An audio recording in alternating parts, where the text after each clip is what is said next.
So Yes. what was the moment you thought, this isn't a burden, it's my calling? I would say that happened after I had my first child. Because all of a sudden everything changed and it felt like, what am I doing?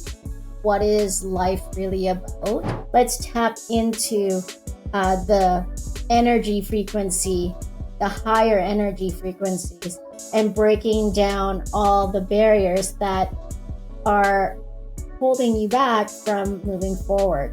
Come here, great, finish this up. And then as soon as they went, I saw the portal kind of close and gone. She like kind of went, oh, like she started moving, and I was just like, holy crap, like what just happened? Like, when someone has the ability and their willingness to let go of their earthly stuff, it makes a huge difference. So talk therapy works well. So you offer Reiki, Pranic healing, crystals. How do you decide which modality to use in session, and how do results differ energetically?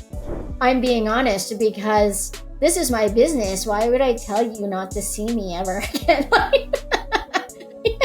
I would love you to see me again, but this is what he's saying, and you're not listening, is what he said. You're not listening because you keep going to people. If you are new to this podcast, please don't forget to like, subscribe, and to share, because that helps us to be recommended in the algorithms. If you would like to support this podcast, please check out our merch store on Amazon with the brand Todd and Me. We've got some cool t-shirts, tank tops, hoodies, and sweaters. Link will be in the description of this podcast. And if you're now starting a spiritual journey, you would like to start a spiritual journey, or you're currently on a spiritual journey and you would like some help removing some fears and traumas, please hit me up on my Instagram at Adriano_246, and it will help you to get some magic mushrooms. Enjoy the show and stay tuned, because we have some more great content coming soon.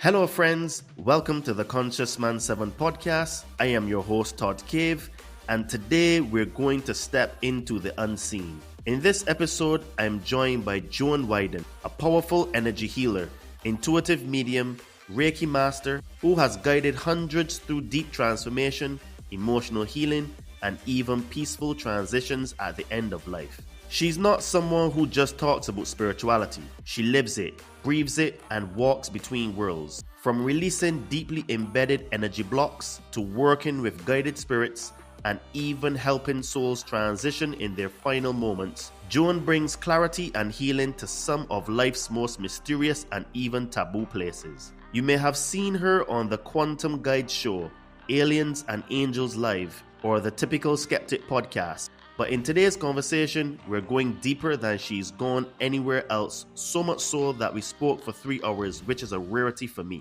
So strap in, open up. This is one of those episodes you'll want to share, re-listen to, and send to someone who's ready to heal beyond logic. When truth is blurred by lies and misinformation, perception becomes reality. What will you perceive your reality to be? Liberate your fears and walk with me. Sit down and meditate. Connect with your soul.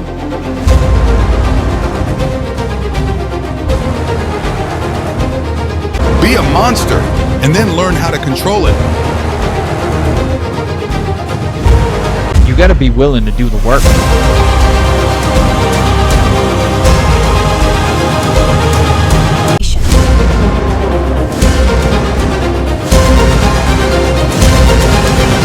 So it really goes really deep in terms of words and etymology and what they mean. So this is why it is really hard to really crack the matrix, because there's so many levels and layers to it, Joanne, a warm welcome to the Conscious Man 7 podcast. How are you today? I am great, Todd. Thank you very much for having me. I'm delighted to be here.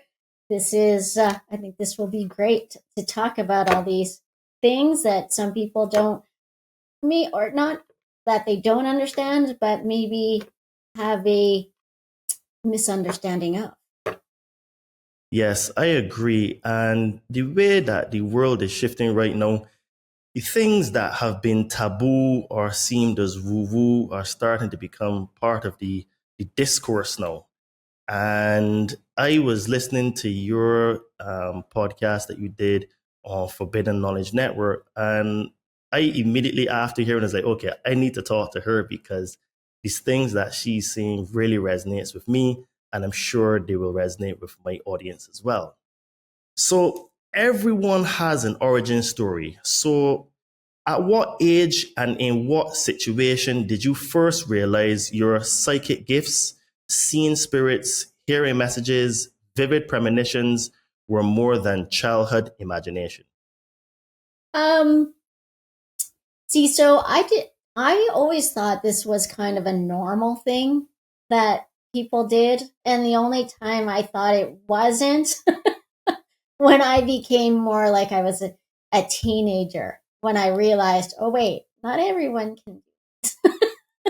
Or, because I would get premonitions, I would get visions of the day before, like the next day, right? So I'd sleep, have my next day all lay out for me. And then I thought it would be a nice game to figure out, I wonder if this is true because I've already been here. I've already seen it. I've already done this. So what I would do for me was wonder if I said the same things as my friends are going to say in the exact moment that they were doing it, if it would actually align. And sure enough, it did, because I had already relived that, right? And then some of them would go like, how did you know I was going to say that? And I'm like, I just knew, right? Because you didn't really want to out yourself, really. I grew up strictly Catholic. I went to Catholic school system my whole life. And so, when you're talking about, I saw it before, or a spirit told me, they think you were cuckoo, right? Or at least maybe there was a demon inside you or something, right? And so my friends just kind of got to know, okay, well, she's just kind of quirky that way and she's weird, but it's okay. She's fine. You know what I mean? So I only did that every once in a while because I didn't want to scare too many people, right? So I did it off randomly. I wouldn't do it all day. I just wanted to see, for me, if what I saw was true, right? And so I would do it, and then they'd be like, oh, okay. And then for me, I'd be like, okay, noted, thank you, right? Like it was a confirmation for myself. So you're talking about deja vu on steroids, basically. Yes, it literally was. I went to bed. I saw what was going to happen. The next morning, I was like, okay, this is exactly what's going on. Okay, I'm in this circle with friends. They're going to say this. I'm just going to say it along with them. And then that's how it was. You just listening to you just triggered some memories from my childhood and my past where I have had some very clear deja vu moments, but I've always kind of like brushed them aside. But I know for sure there's one dream that I've had probably about 400 times. And it is very clear, it's the same. I am at Liverpool Street Station. I'm waiting for the train. It is 4:30 and the train is late. And I literally just got tired of waiting and just flew through the tunnel. And I started to like lift up, levitate like I was Superman. Right. Everyone's looking at me like I'm mad.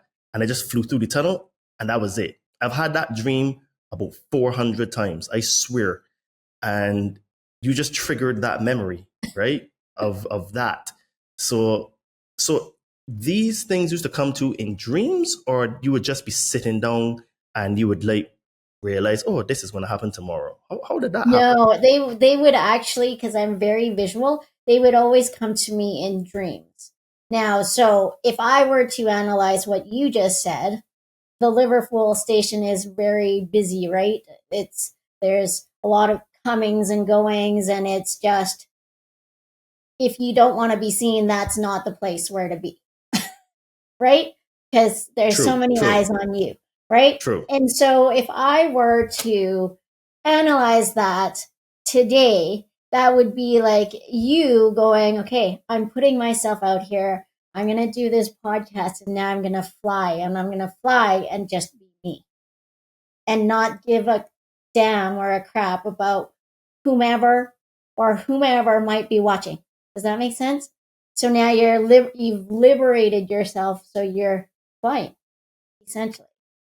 Well, you just gave me goosebumps because kind of that is basically where I'm at now in doing this show, because some of my content, especially the ultra religious people, I get a lot of arrows thrown at me. So as I've said in one podcast before, I put on an iron shirt to protect the bows and arrows that are going to come out my way. And this is where I'm at now, where I don't really, no, I don't want to say don't care, but when people say things that are coming from a place where I know that they have ignorance, which is lack of knowledge, right? It doesn't even like trigger me. It doesn't make me upset.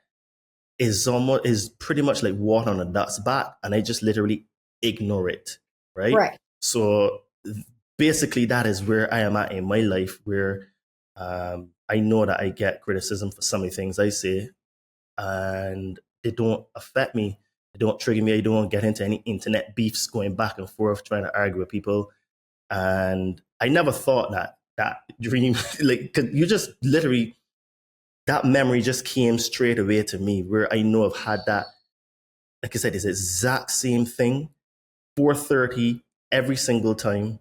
And I just rise up and fly through. And I actually had on a red jacket as well. Every single time it's the same jacket. And see, and now you're wearing a red shirt. Yeah. Serendipity, synchronicity, who knows, right? Well, yeah, and like I told you before we went on air, I was getting the color red, and then as soon as we logged on, I went, oh, okay, that's him, the color red. And honestly, if we were to break things down, no, people aren't always going to agree with us, right? But that's okay, because that's their mission and their life, right? Versus what your life and your direction is about. And on some of those notes, it's like maybe you weren't here for their listening pleasure, right? Because you're not going to be here for everyone's listening pleasure or visual pleasure, right? If that's the case, that's okay, right? Because they have their own values, their opinions, and their beliefs. And in our realm, is what I'm going to say, is we come into this life and we try to leave it better than what we came here with. Does that make sense? So when we grew up, when we were born, life was a certain way. And as we're growing, we're going through the ages, we now are leaving an imprint that makes the world better from when we first got here, right? So now we're opening up people's hearts and minds and saying, okay, well, is this a possibility? Yes, I grew up strictly Catholic, but I also still believe in Jesus and I believe in God. And I feel like if you really break down the substance of the Bible, you can see there are lots of seers, there are visionaries, there are prophets, now I'm not professing to say that I'm a prophet or of any sort, but when you're reading the stories and you're looking and you're trying to discern it all and break them down, they do get the visions, right? They are prophesizing what's going to happen. So if you want to call it a prophet, then that's fine. But in modern day, for today, I would say that he was given the vision, the psychic vision or the intuitive hit. This is what's going to happen, right? Because how else do you explain it in our modern day world, right? Like everyone will say, well, but Jesus was the son or is the son of God. So of course he would have direct knowledge, right? But what about Moses? What about Abraham? What about, right? He heard at the last minute, don't like, stop, this is just a test. We wanted to see if he would follow and sacrifice his son, but then he didn't. Does that Yeah, make because sense? Because he it stopped, does. right? But It that was does. that external or was that internal? Yeah. Where I am at now, I think it could be a bit of both because, like for me, this I got a clear message from the voice, and I always call it the voice to do this podcast. Yeah. It woke me up out of my sleep. It was 3 o'clock in the morning, and it said two words: "Do podcast," and it said it 3 times, extremely loud. Like if anyone could have been in my head, it would have been as loud as these sound in a discotheque. Right? That was how loud it was, and I Right. was kind of like, okay. So Startling, right? it's very startling, right? And I wasn't shown, I was told, literally.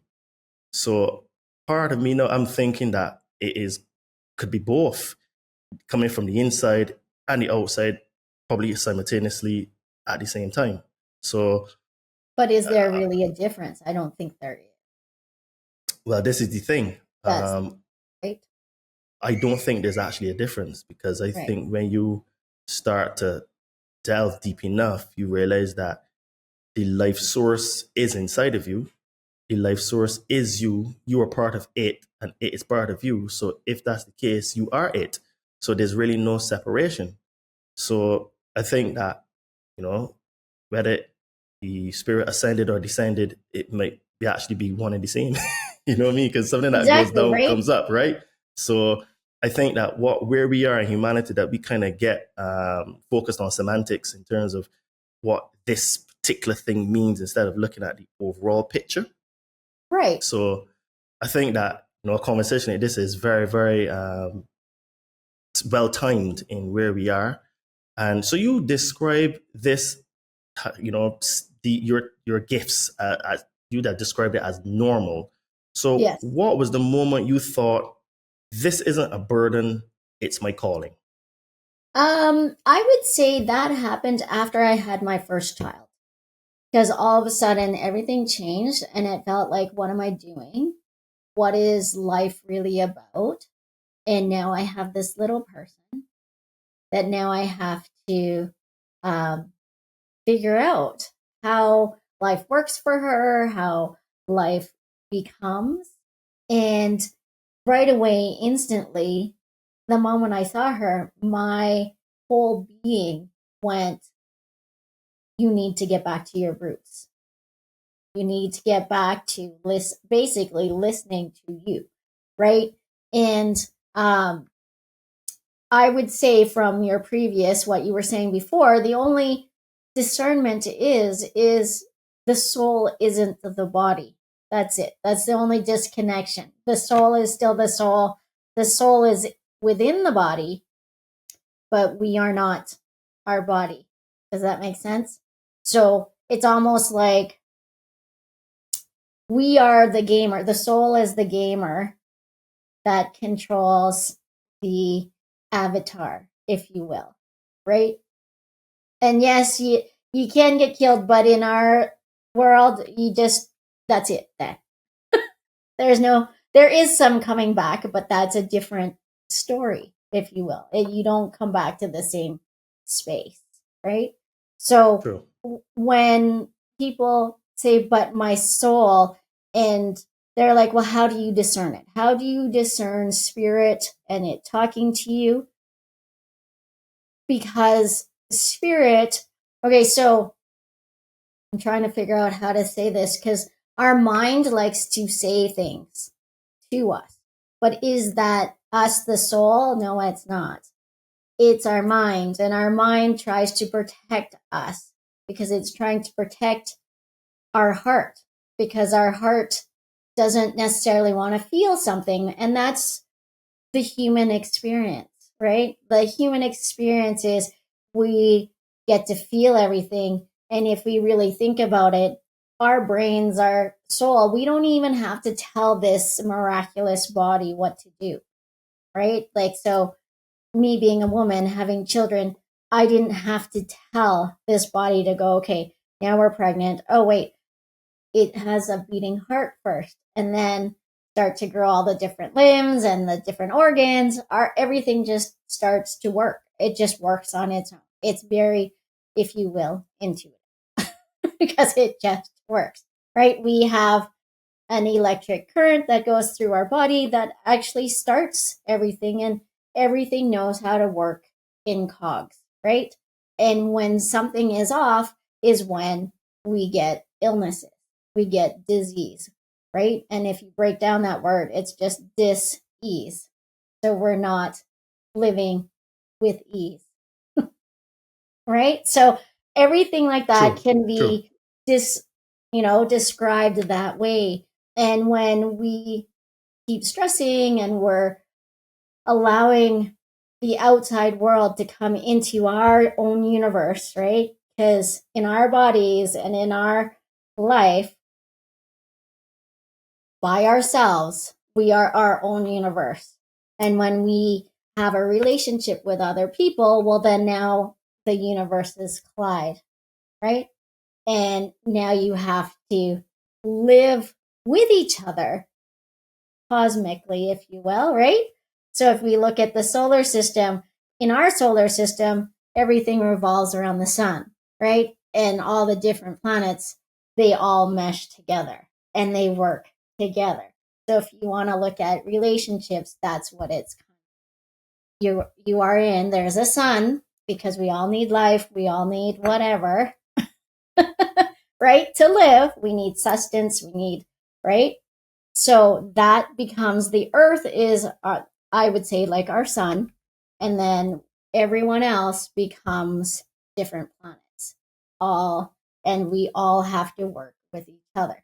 And then when it doesn't, you get the odd meteorites that come in and create havoc, or could create havoc, right? Because everyone's worried, oh my goodness, if this hits the earth, then what happens? What explodes? What does this? How is it going to impact the water, right? Content? Is it going to shift the earth on its axis? Is it going to do all these different things? But if we think about it like that, as a in our normal life, we can look at that as an external thing where it comes in, right? I don't want to give light to that big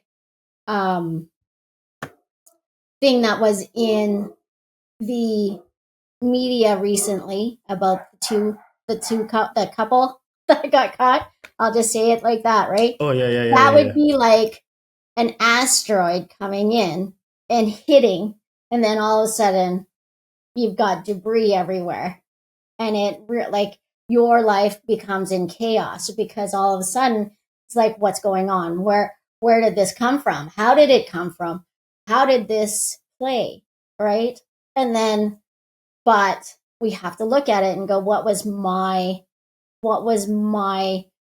contribution to this? Was I not playing properly? Was I not following the guidelines of our universe? Does that make sense? I know it sounds really convoluted, but that's kind of how it works, right? Like when outside forces come in, it can hit us, and we're unexpectedly having to deal with this mess, and we don't know what to do with it. So all of a sudden, we kind of try and we close our body, we close our minds, and our head is like, what's it called? Our heads can't wrap around what we just did. Do you know what I mean? Because we are upset, and we don't want to take necessarily we don't want to take responsibility for it, because, well, it was someone else's.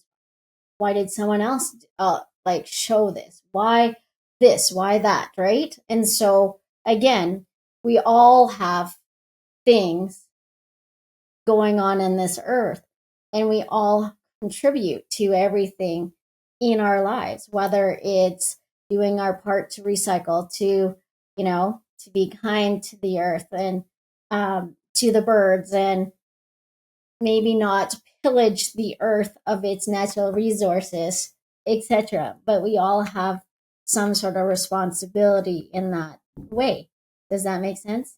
It's hard to understand, but that's how I look at it. It does make sense. The analogy you gave in terms of the earth, and basically that would be the center point that everything revolves around. And then the planets and like the sun, then you have the cosmic area joint cosmically. So then it does make sense where when something comes in now, like an asteroid or something, it causes chaos. So that's a very interesting analogy that you brought. So I have a bit of a two-part question. So how Yeah, did you go ahead. move from having spontaneous experiences to actively learning modalities like Reiki, pranic healing, crystal work, feng shui, and mediumship? And was there a specific trigger or teacher that influenced you the most to start that journey? Well, again, so what influenced me the most to start this journey was having kids. But prior to that, I would say I would take it day by day because I would get like visions.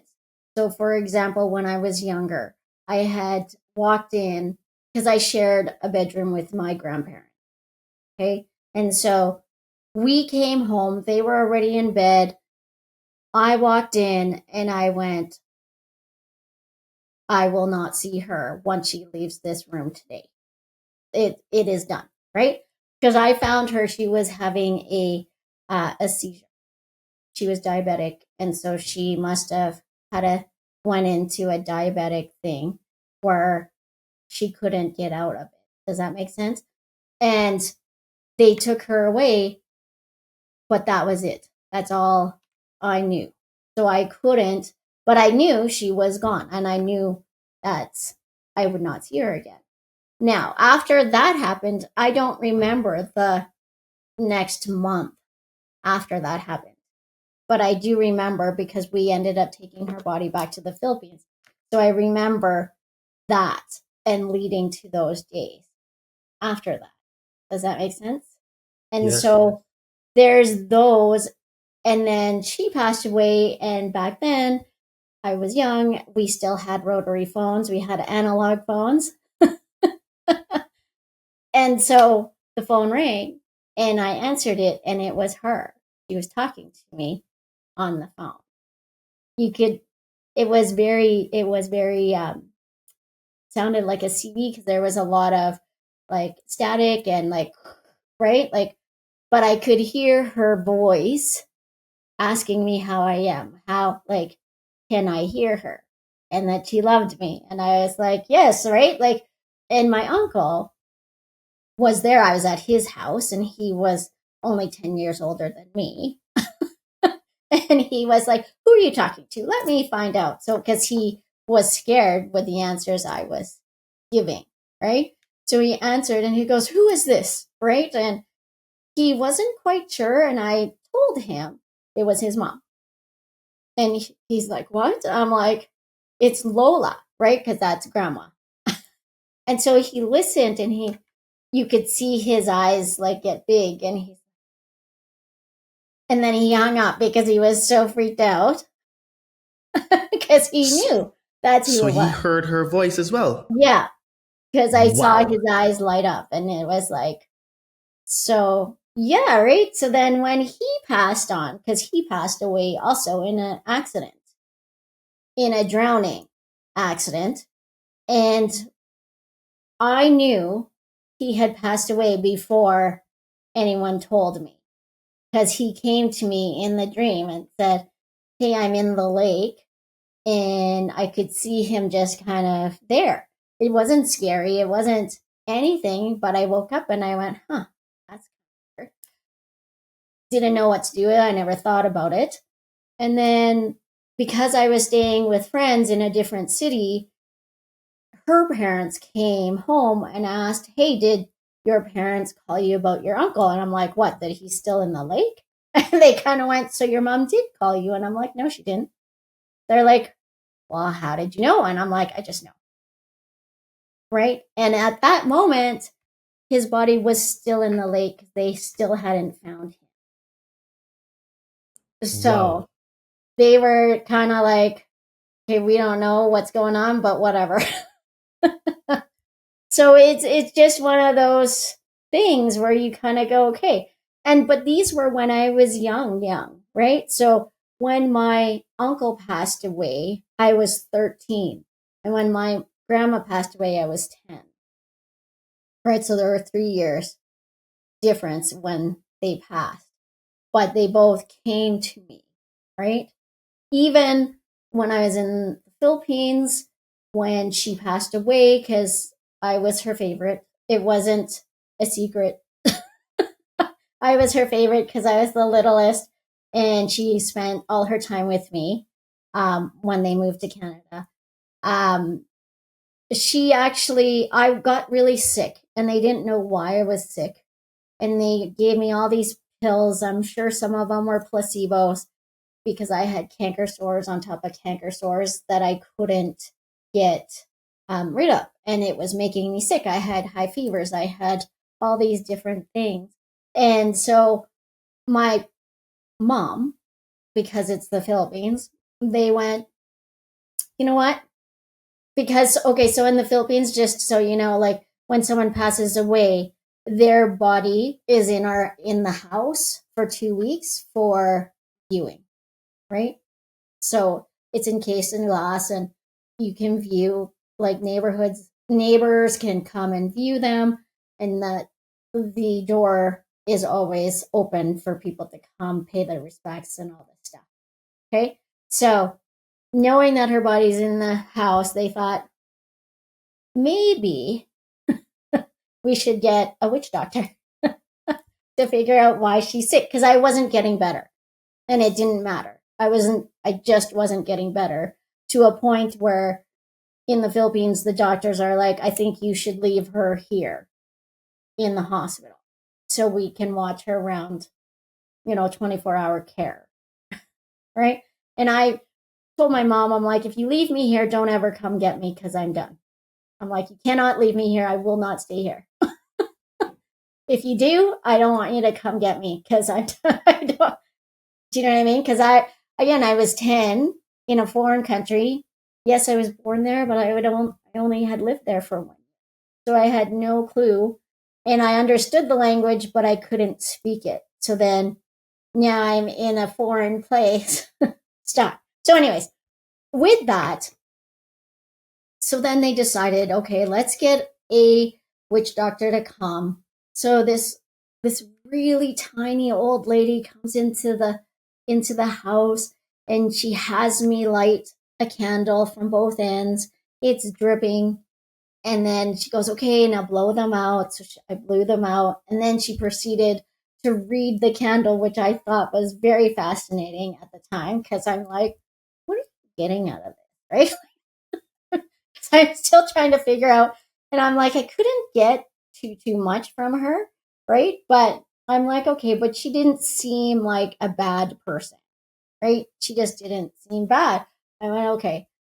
So then, in between then, I've been in the house. I would sit there and think about my grandma, and then the bed would move a foot off away from the door or the wall. So it would totally freak me out, right? Things would touch me, and I just didn't like it. So I was always like very heightened. But one time my sister was there, and so she went running with me. So then all of a sudden it wasn't like I'm being weird, because there was another person to witness it at the same time. So this lady came, she read the candle, and then she's like, this is your mom. She doesn't want to let go of your daughter, because she's the favorite, and she didn't have enough time with her, so she wants to stay.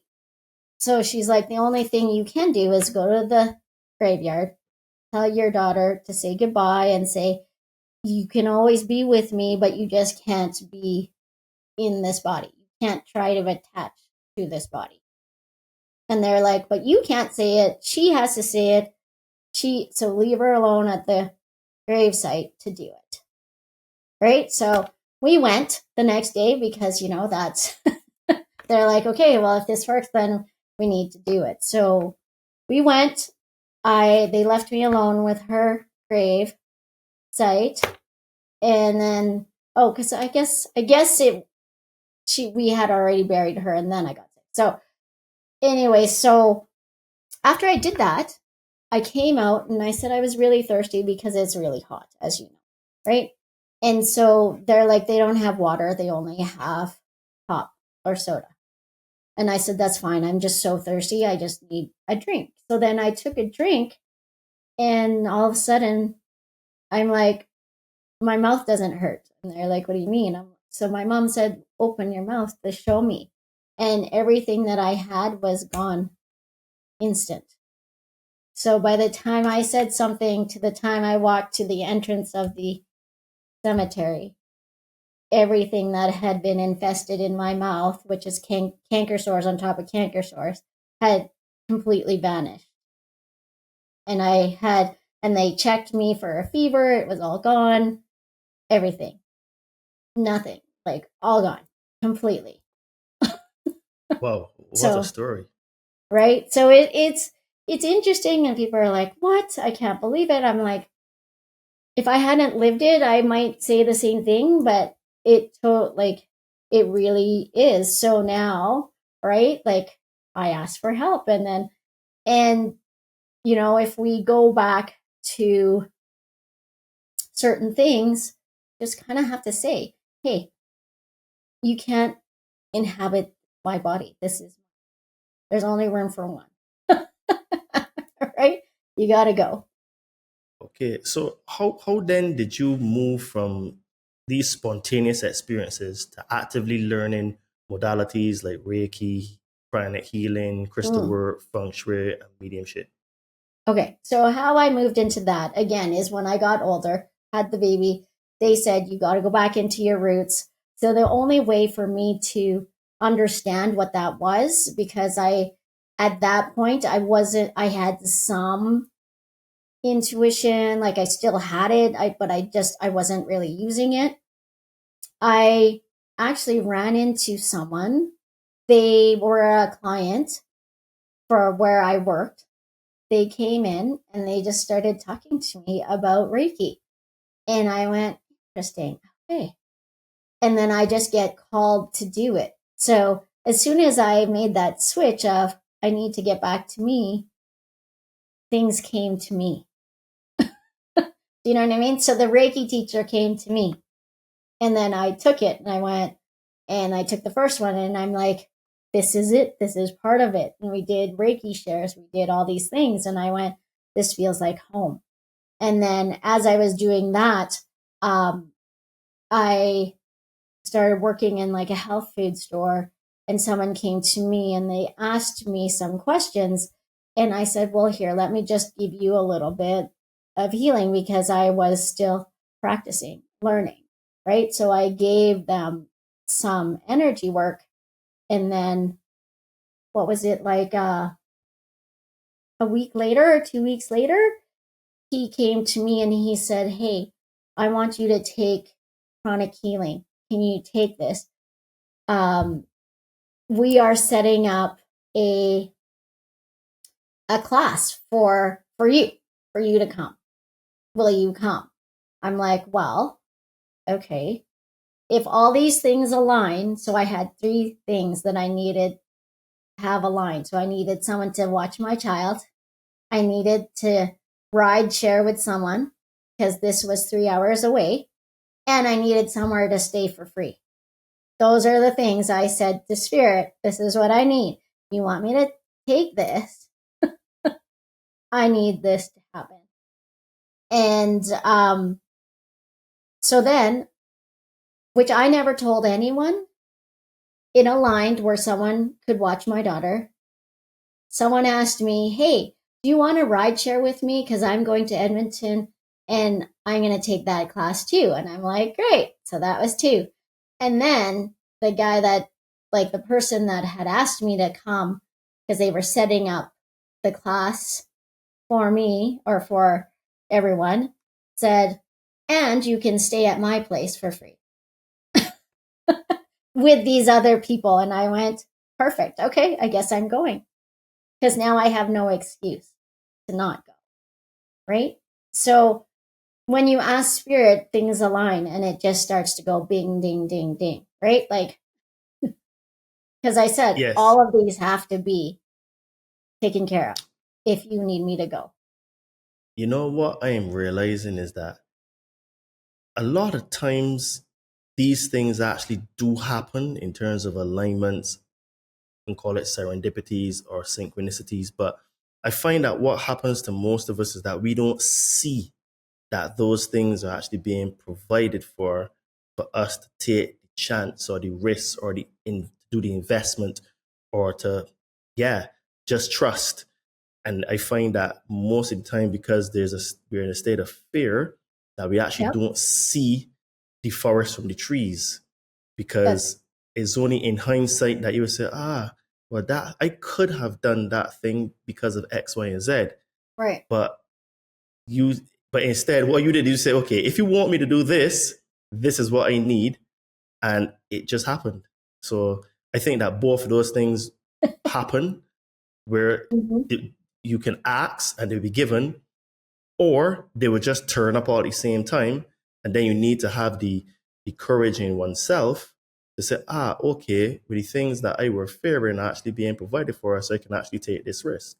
But that's a really very interesting that they just all lined up like that. And I guess it did, right? Like, and I kind of said, like, it can't be really expensive because I had just finished all my Reiki and that wasn't cheap, if you will, right? And so then now they wanted me to drive like 3 hours away and go and do this and be blind about it and just do it. So I went, okay, like, spirit, if you really need me to learn this, spirit, God, right? If you really want me to open this part of me up, then I need you to help me out. And I need these taken care of so that I can feel confident and not thinking about, where is my child? Do I have the money for this? Do you know what I mean? And when it did, I was just like, well, I can't say no now, because if I say no, that's like slapping God in the face, saying, hey, I gave this to you. What else do you? You didn't ask for anything else. This is what you asked for. And now they're all taken care of. Agreed. And it's similar to how, like, when you play in the game of dominoes or you're playing cards, and when you get into a flow, and this happened to me several times, where you feel like we call it in Barbados, the hand is with you. And when you are playing the hand well, you keep getting good hand. But when you play the hand that you were given badly, it just switches and it's done. So it's kind of like that, where the things were given to you and then you misplayed it, or you could have said no, and then things would have changed from there. You know? Right. And so I look at it in a way as, because of how I grew up and how I understood spirit, right? One, I'm really scared of the dark. I'm much better now, but I still, like, the darkness really kind of, it scares me because things touch me and I can kind of see, like, things that aren't necessarily in the light. And so it would freak me out. But the only time I could handle the darkness was when they would give me migraine headaches. So I would have to go into the darkest room in the house, and it would be cold, and I had no choice to look at all these things because I couldn't be in any sort of light because my head hurt so bad, right? To the point where it was throwing up everything if I had any sort of light. But I do know from previous experiences, if I don't necessarily listen to what was given to me and I go, no, like, it gets, I get slapped for it. So I'm like, okay, I'm listening, right? And so And that's why when I said I need these 3 things to happen, right? Then if I didn't do it, then I would pay for it later somehow. I don't know what, but I do. You know what I mean? Because it's almost like, again, you ask for it, then why are you asking if you're not going to? True. I Right? agree. It's I like agree. kicking the gift horse in the mouth. True. So you acknowledge 3 mentors: Margaret Davenport Freed, Yeah. Caramel Joy Beard, Christine Marie Sheldon. Yeah. What unique teaching or paradigm did each bring that shaped your healing philosophy? Hey, so this when I went to see them is because I was trying to figure out me and trying to understand me and how all my gifts aligned, because again, I didn't have anyone to talk to from being a child to adult about my gifts, because again, it's not really looked on very fondly, right? So Margaret comes into play because when I moved to Calgary, someone said, "Hey, you should go see Margaret. She's great. She's an old English woman, that she's a medium and she," and I'm like, interesting. Okay. Never really been to any um psychics before. So I went, okay, let's check her out. Why not? And she was by donation only. So I went and she kind of confirmed. She's like, "Oh, you're a healer. You're gonna have X amount of kids." And I went, "Yeah, whatever." And then then she's like, "You're gonna, but you're a healer and you're a medium." And they talk to you often. And she said things that I never really told anyone. And she was new to me. So I hadn't seen her for some generic thing. I just kind of went, "Tell me," right? Like, because I don't let too many people, I didn't at that time, I didn't let too many people into my world to know what I could do or what I see. And so when she confirmed it, that kind of went, aha. And then so I asked her to help me figure this out a little bit. So then I saw her a couple times and she's like, "Okay, I'll help you figure this out. Just, you just have to more so believe in yourself and be okay with being outed," right?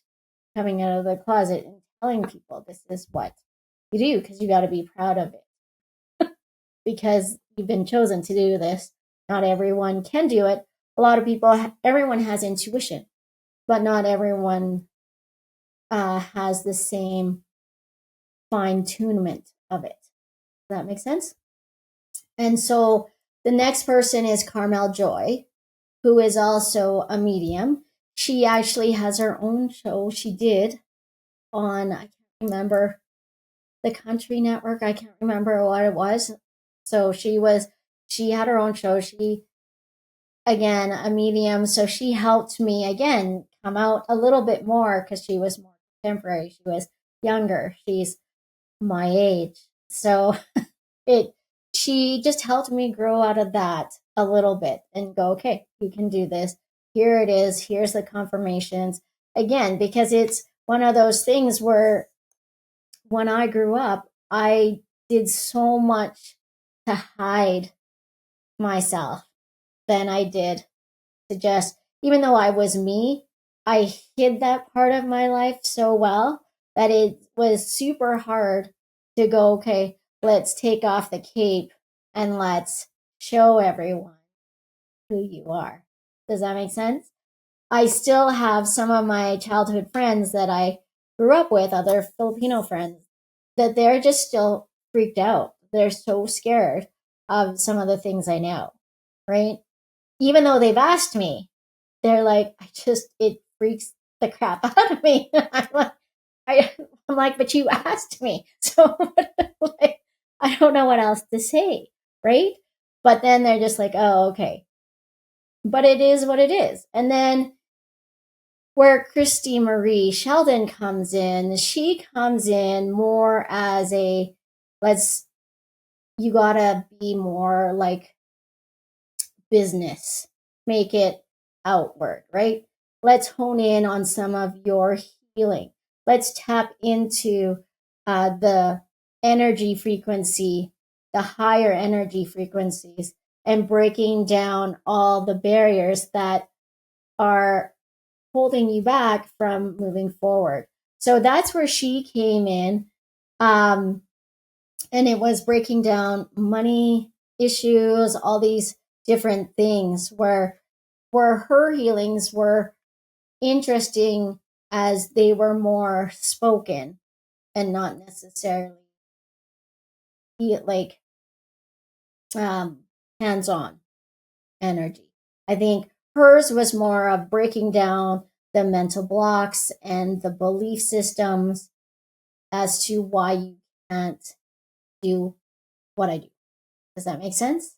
Yes, So it does. those three I look up to, and they're great people. Do I talk to them now? Not anymore, really. Like their stuff kind of pops up here and there, but I don't really like. I know Margaret is retired. I believe she is.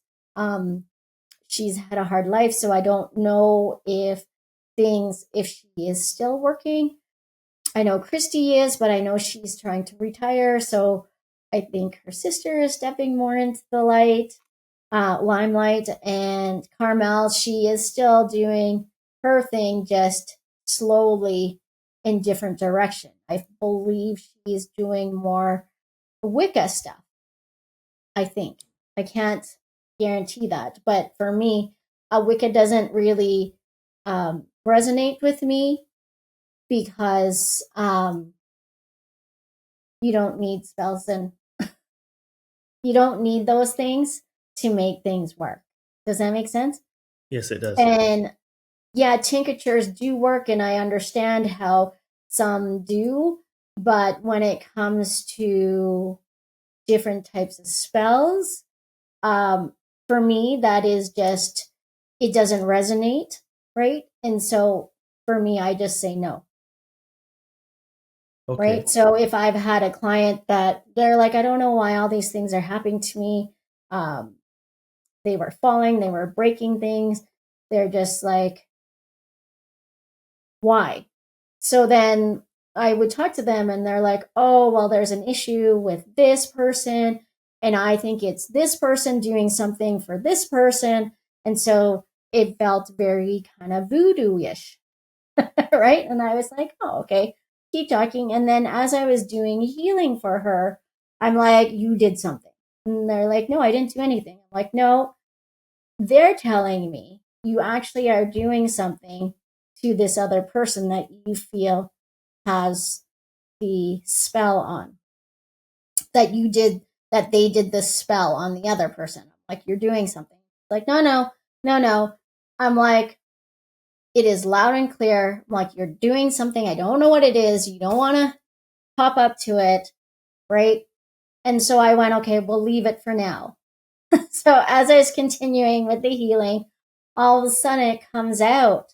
It's like, oh, well, you know what? My friend said that you take a picture and you put needles in it and it will cut a spell. And I'm like, there it is. I'm like, that is it. That is what you're doing. And she goes, what? It's not wrong. That's normal. I'm like, no, it's not normal. I'm like, now you have to atone for that. And she goes, what do you mean? I'm like, you have to say sorry. You have to, I'm like, you need to burn that picture for one. So she showed it to me, right? Because she showed it to me. She hid it. It was underneath her sink. And the eyes were scratched out. There are pins in it. And I was just like, oh my goodness. So I like pulled the needles out and I did some healing on that person to say, you know, she's sorry. She's going to atone to this, whatever. And she goes, well, I didn't think it was bad. I'm like, how can you not? I'm like, it's a picture of a person and you're sending ill will towards them. I said, doesn't matter.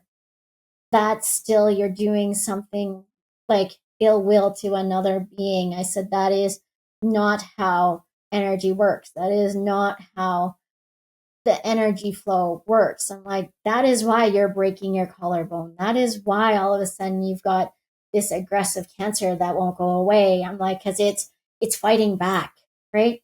Dark on dark becomes like a huge war, and there's no winning it. So I made her do atonement, and since she was Catholic, I'm like, hey, you need to do the Hail Marys in the morning and at night.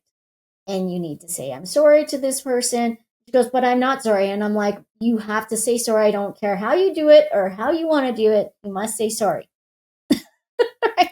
And so she did that. I said, for 2 weeks at least, I'm like, you have to say the Our Father. You got to do everything. And if you could go to reconciliation with the priest, that would be great also. That would even make it better. Right? So he could atone your sins for you, and you could get rid of some of this ugliness that's attached to you. And she went okay. And then as soon as she started doing that, things started just relaxing. Right? She wasn't falling anymore. Her cancer started to diminish, wasn't as aggressive. You know what I mean? And today they call her cancer free, but I don't think she technically is yet, because it hasn't been 10 years. So she's on the mend. She's much better. So every time I see her, I'm like, okay, are you behaving? Right? Make sure you're behaving. So before formal training, how did you make sense of the emotional and sensory overload you must have felt as a child? I didn't. I just, again, for me, I just went, this is my normal, right? And I just kind of went, okay, right? Like, sensorily, the overload, again, would have been like knowing what's happening the next day, right? So I would know if I was going to fail an exam before I actually took it, which was a mental screw over, because even though if I studied or if I didn't, it wouldn't matter, because I had already seen it and it was there. And when I was taking the test, I was like, I didn't even study any of this, what I'm supposed to read. So then, yeah, it would just be. And I just kind of went, okay, I guess there's a reason for this. And I just kind of left it. I was a loud kid, but I was also quiet. I don't know how to say it. Right? I always had to have fun. I liked fun and joked, but I was a kind of quirky. But I never, when it came to things like that, I just would let it sit, because again, I went, that's my normal, and my normal is my stuff. So I always kept it private. That's a weird thing. I didn't know there, because I had no one to talk to. So there was no having to deal. I just dealt. If that makes sense. Okay. Yeah, it does. It does. So on the Typical Skeptic Podcast, you hosted live psychic readings and energy clearings. What's one moment, one person that changed you more than you changed them? On that was with Rob, right? Yes. Yes. There was one. I wasn't home at the time. I was away for a ball tournament, for my son's ball tournament, and he had asked me to go, and I'm like, yeah, I could do this. It should be in between games, and I'll just do it outside. So I was giving this reading, and I had no idea. There was, I think, a lady was going through a divorce at the time, and I can't remember the exact words, because honestly, when I give a reading, they're not necessarily my words that are coming. They're coming from me, but they're not my thoughts, right? So once it's kind of done, your brain, that's right, from your mind. That's correct. And so once it's out, it's like it didn't exist. It doesn't. I don't recall. But what I recall about that one was, I think she was a skeptic, right? And she's like, just tell me what I need to know. So I told her about certain things. Don't know exactly. Again, like I said, I don't remember the details, but what she said was, you're spot on, and I've not told anyone And how would you know that? And you're sitting outside on the grass, like just like, and she goes, now I know what I need to do. Or maybe actually, now that I said that, I don't think she was in a divorce yet, but she was thinking about it and she wasn't sure which way to go. Right. But she didn't ask me, should I divorce this person or should I stay? Right. I had just said, you're in a crossroads. I believe it would be like, you're in a crossroads. I feel like it's a tough decision. I said, but oddly, you already know what you need to do, but you're choosing to reflect and not really listen to you. And if you don't, I feel like it was going to hurt her in some way. I don't know if there is abuse or what. But that is what, because she had come on afterwards and said, thank you, I'm crying or whatever. And then there also might have been a message from her mom or a grandparents that came through, because as I'm trying to spell this out to you, I'm getting bits and pieces come back to the situation, right? So they were just saying, I'm crying, I don't like, wow. And so when I hear things like that, it doesn't necessarily boost me, but it goes, hey, I am doing what I'm supposed to do because this is what God has asked me to do. And okay, now I feel like, not that I feel better, but it makes me go, I need to like get out more. I need to show the world more instead of hiding. Like, do you know what I mean? Because Yes. it can transform some people. What you described is what I call a confirmation. So the way I see it is, for me in my journey, when certain things happen or I get feedback and I had doubts, or like if I read something in one place but wasn't too sure if this, and I see another source that says very similar, I'm like, okay, that's a confirmation. So I'm like, okay, this is high degree of certainty that this is what it is. So what I would call, from listening to you, I would call that a confirmation that you're on the path that you're supposed to be walking. You know? Right. So And it's huge, right? absolutely, absolutely. So you offer Reiki, pranic healing, crystals.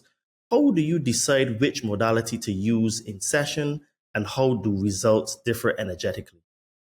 Okay. So when I get into a session, I get little hits from spirit or from God that says they actually need this. This is where they're blocked. So I'll do a quick scan of what they need.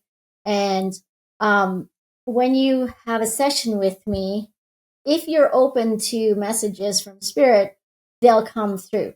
And if they're not open to that, I say, okay, spirit, you heard that, right? They don't want like messages from someone, right? So it will end up, you'll still somewhat get a reading, but it will be more like, I see you're struggling with this. Here's where it is stuck in your body. This I can energetically pull out, or I need help with crystals because it's really kind of set in there, right? And then if it's a vow, oath, or agreement, I will try and I will do my best to cut that and have it completed so it's now null and void. And so that part of your history is no longer going to be like continuing, right? So when we heal ourselves today, we actually heal our lineage from before and all the lineage forward. Okay, so whatever work you do on yourself today actually heals your ancestors.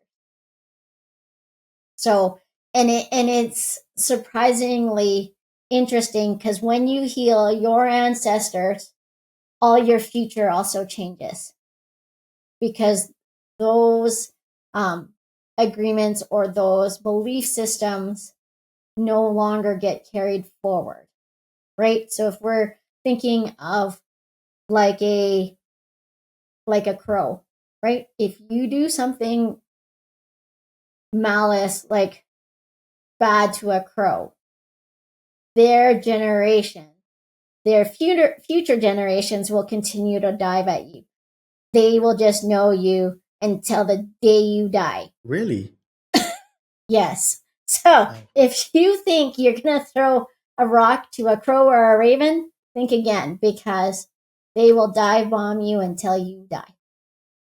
Because now you are in, so they tell, it goes genetically down to all their offspring, their offspring's offspring, their offspring's offspring's offspring. So it keeps going until you die. So Jeez, think I about never that knew that. before. I never knew that. So thank you very much for that. A Right? crow or So, a raven. Okay. but so if we think about it that way, now if you can heal that, it cuts the go forward.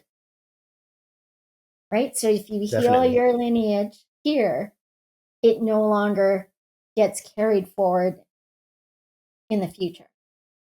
Right? Okay, gotcha. Yeah. So I would say for me, because I also believe in reincarnation, when I come back, I won't have much of an issue of being who I am. Right? Okay. So could you describe a powerful case where crystal healing, distinct from other modalities, triggered a clear, lasting shift in someone's behavior or life path? See, so for crystal healing, the thing is, when you do crystal healing, it's not just crystal healing. I'm either doing Reiki. Well, I wouldn't say that I do one or the other anymore specifically. It ends up being in general a energy session, an energy healing session. And so the tools that allow it. So they're showing me one thing to talk about. So I'm going to go with this. And this is when I first started and I was doing practice share on my Reiki teacher at the time. And so I was giving her Reiki and I had put crystals out, right? Because I thought, okay, these are the ones I want to help heal her. There's an amplifying crystal. And I started working on her. And then all of a sudden, light beings came into the room, just one by one. They just kind of went, right? And they all just kind of lined up around the table, right? And I was in shock, right? Because I was like watching this happen, going, oh, what's going on, right? And then once they were there, they're like, you need to sit down. And I'm like, but I can't move because my hand that was on the body got stuck in their energy field and I couldn't get out. And I'm like, okay. And they're like, no, you need to go now because this will hurt you. And I'm like, I can't, I'm stuck, right? Like I literally couldn't move my hand off of her. So the one that was closest to me took his knife and went, right? And I was like, right away, I was like, it hurt so bad. I thought I had to look at my hand because I thought I was bleeding because it hurt so bad. And they're like, now you sit. I'm like, okay, I'll sit. So I sat and I just watched them do surgery on her. They took all her insides out and I was just like, what? These white beings, they're super tall. And I was like, okay, this is what psychic surgery looks like, I guess, right? So I'm sitting there watching and they're like, and I'm trying to like kind of wake up my teacher going, you got to see this, right? And the one looked at me and's like, she won't wake up. And I'm like, what? And they're like, stop trying. She's not going to wake up because if she did, we would kill her at the moment because this would hurt really bad. They're like, your hand still hurts, right? I'm like, yes. And they're like, because literally all her stuff is out. Right? And so they're like, she won't wake up until the last one of us leaves the room. And sure enough, they're like, okay, we're wrapping up. They're like, you finish, close this up, but that's it. Don't do anything else. Okay. And they're like, as soon as I leave, like the one last person left, then she'll wake up. But not until I've completely left the room. And I'm like, yeah, okay, sure, whatever. And they're like, okay, come here, great, finish this up. And then as soon as they went, I saw the portal kind of close and gone. She like kind of went, oh, like she started moving. And I was just like, holy crap, like what just happened? Like, I was so like, I have no idea what the hell just happened here. And when I told her, she goes, oh, well, I wish I was awake. And I'm like, I was trying, but I couldn't. So What a story. I would say, yeah, that's what crystals do. They can amplify the energy and allow them to come. So Wow. Look, I have heard a lot of things before. I've heard stories about all different kind of stuff, but that story is levels. Like levels. Like, wow, I don't know if you saw my face, but I was like, what? This is yeah, crazy.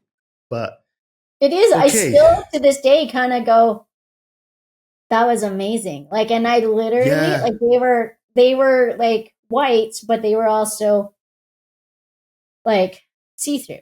They were kind of like fog, right? So you could see them and they were white, but I could see exactly what they were doing. I could see where the energy was coming. I could see them actually take her intestines out. Like I could see them actually take out organs, right? And I was just like, I don't know what's going on, but it's like, this is kind of cool, right? Like we're just sitting there going, this is cool. And they're like, okay, but I was there to hold the space. And how it happened, I would say, is because there was amplifying crystals to help amplify the energy to allow them to come. Right now, some people are like, be sure you're not like on the psychosis side. I assure you, I was not on anything. I don't think I was breastfeeding anymore, but I was like, I was still, I was in shock to begin with, and they came in another time, but it wasn't to the extent of when I was working on that one person. And she had some stuff, like some disease that she was working on, and now it's gone. Okay, so you've spoken about clearing trauma and panic at an energetic level.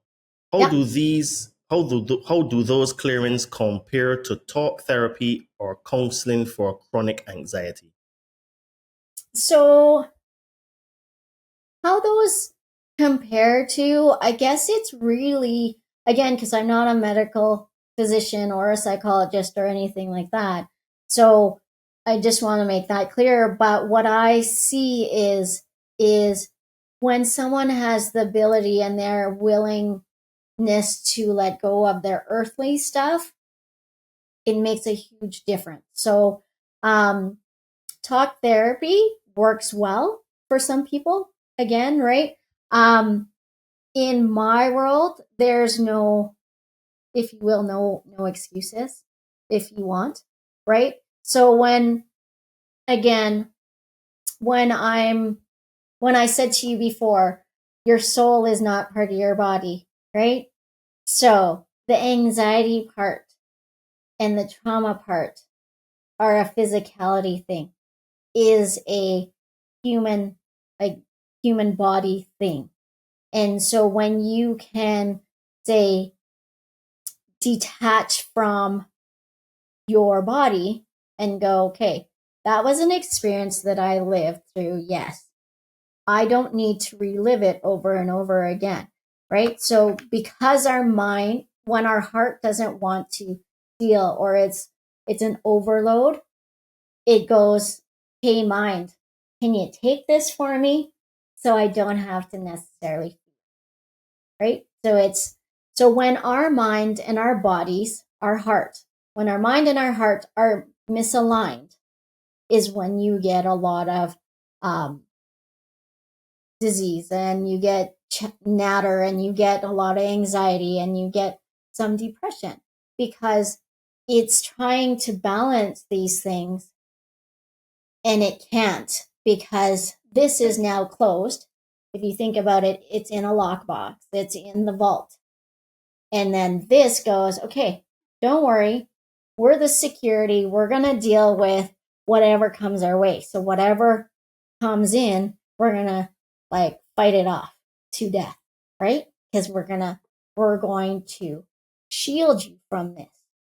But so when we decide, okay, when we look at it and we go, okay, what happened with that? Are we okay? Yes. The answer is always yes. We've always managed to be okay after the fact. Did it shock us? Yes. Was it a traumatic experience? Yes. But we still are alive. We're still here today. We can still talk. Does that make sense? So if we go, okay, all right, we look at that trauma and go, okay, I survived it. Yes. But then our mind goes, but we have to protect ourselves because, it may happen and it might do this, it might do that, right? Like, how do you know? How do you know you can't trust these people? But that's the mind talking. That's not the soul. So when you can look at it and go, okay, well, I'm in charge of this body, right? The soul is in charge of the body. I see you. I hear you. And that's okay. I'm going to allow myself to feel it, because when we feel it, we can let it go. Because when we don't feel it, we're pushing it away. And, when we push things away, it's almost like throwing the ball out into space or a boomerang. Where does it come back? It comes back. It's like, I'm rubber, you're glue, right? Like, whatever but it isn't. It doesn't bounce off of me. It just keeps coming back, right? It's like boomeranging back to us.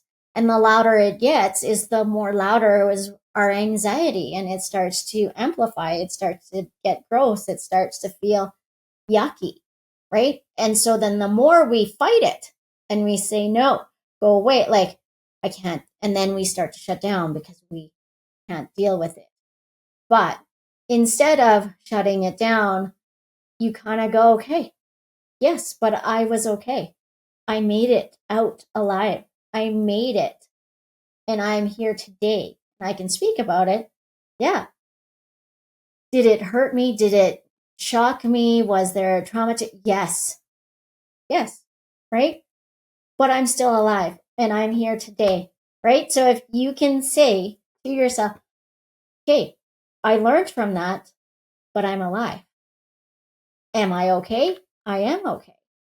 Right? And then it kind of goes, now those images and the trauma and everything can slowly go away. And it's not because you're willing it away, right? Because when we will things to go away and we hide them in a closet, the door is always open back up, right? But if we look at it and we can go, okay, yes, that happened. Yes, I was okay. Mind, do you need to keep protecting me? No, you don't. Because why? I'm going to sit here and I'm going to feel it. And if I have to cry about it, then I'll cry about it and just let it go, right? It's only when we decide that we have to keep reliving it all the time. And sometimes that's only because our mind says, but I'm protecting you from making the same mistake again, right? So when it happens again, so in my case, when things bother me that happened from prior to, I look at it and I go, I almost smile, because that just means that's one more thing that, oh, I thought it was gone, but I guess it's not. It's coming back up. And for me, I just say thank you. But when you start to fight back, when we fight back with our mind, it just gets shoved back down in, because we're justifying having to keep it. We're justifying why life, quote unquote, sucks, or why I need this, right? Like, so we have to realize that why do we benefit from keeping it, like from having to keep it? Well, we think we benefit because then we'll never forget what happened. I assure you, if something like that happened again, it's just because you let it go doesn't mean you forget your senses to be safe. Does that make sense? Like, we Yes, think that we would, but we wouldn't, because automatically it would go, boom, this is what's happening. And we could go calmly instead of doing the let's shrink into a ball and not deal with this and be burdened with anxiety. We could step back and go, yeah, I see what's happening here, and I'm done. I'm not dealing with this. Goodbye. Do you know what I mean? And we can pull ourselves out of it in a calmer state instead of shrinking and allowing it to become another big implosion, if you will. If that makes sense. Okay. Yeah, it does. It does. It really does. Very, very interesting take. So we can take a very short break here to say, guys, if Joanne's wisdom is resonating with you, pause for a moment. Subscribe to the Conscious Man 7 podcast wherever you are listening. Take a screenshot, post it to your story, tag me on IG at Adriano_246 or at the Conscious Man 7 podcast, and also tag a friend who needs this conversation. Don't forget to check the show notes for Joanne's guided energy tools or her links where you can find her. And let's ripple healing far beyond this podcast. Okay, so your website says you help people reach their highest potential while releasing fear and self-doubt. Yes. How does mediumship and energy healing intersect in that process? So how that intersects is, again, letting go of your belief systems, right? Because really, the only reason why we aren't reaching our full potential is because we actually get in the way of ourselves. So we go, great, we have this idea, we want to go do this, right? Like your podcast, you want to go do this, we want to move forward, but something goes, but I can't. Can I do this? Do I really want to be seen? Do I really want all these things to be at me? Do I want people to nitpick at me? What if they don't like what they see, or, or if I have a beard, right? Like are those little things that people say, or I'm not going to be good enough for all these things. But when we break it down to go, okay, well, what were you told as a child, and how have you bought it enough that it is now ingrained fully in here that you won't make those leaps because of the isms, right? What is it? And then I break it down and I talk to people and we go, hey, here's where it's hitting hard. You like control. You want everything around you to be controlled. Life is this. But for the most part, I'm going to tell people, so I know you like a certain amount of control for you. Like things are regimented, right? But if you let go a little bit, you actually have more control than you did when you were holding on tight to everything. Does that make sense? So we think holding things tight like this allows us to have control. But if you think about it, if we're holding reins to a horse and you think you have control by holding super tight, I'm going to tell you that horse is going to buck you off so fast and go, yeah, no, I don't think so. Does that make sense? But if we relax, we relax and we hold the reins and we go, I know the horse is going to do what I want because I'm giving him slack, right? But I'm still in control of the whole thing because now, instead of hanging on tight and being in it, like in pretty much in everyone's face, like in it, you can step back and you can go, okay, I can see everything all around me. I know where all these things are. It's almost like, I'm going to say it because I don't know why, but like a CIA operative, right? Where they going like, they know where every exit is or who is what and who's doing what. The same thing, but it's energetic. So you go, you know where all the energy is coming from, you know, and you could feel if the horse has some hesitation already about certain things. And as soon as you let go and you take a step back, the horse kind of goes, relaxes. You go, now I have a clear vision of all the ducks in a row instead of only the one in front of you. Because when you have so tight reins, you can only see what's in front of you instead of seeing the dense forest behind it. Right? So my favorite line would be in Pete's Dragon. Did you see that movie? No. The Disney one? No, never. So she says, I've walked this forest for how many years? For like 10 years, 7 years, or whatever it was. I would know if there's a dragon in the woods and this boy living there because I've walked it. And Robert Redford, the dad, said, you're walking in those woods, but you're actually not looking at the woods. You are just walking the path, but you're actually not open enough to see what's right in front of your eyes. Right? So it's the same thing about control. When we think we have the control and we're holding it, hanging on tight to it, right away, when you let go, it's like seeing everything through the thickness of the woods, and the fog lifts and lets go. And you can go, there's those. I didn't realize there's so many different animals.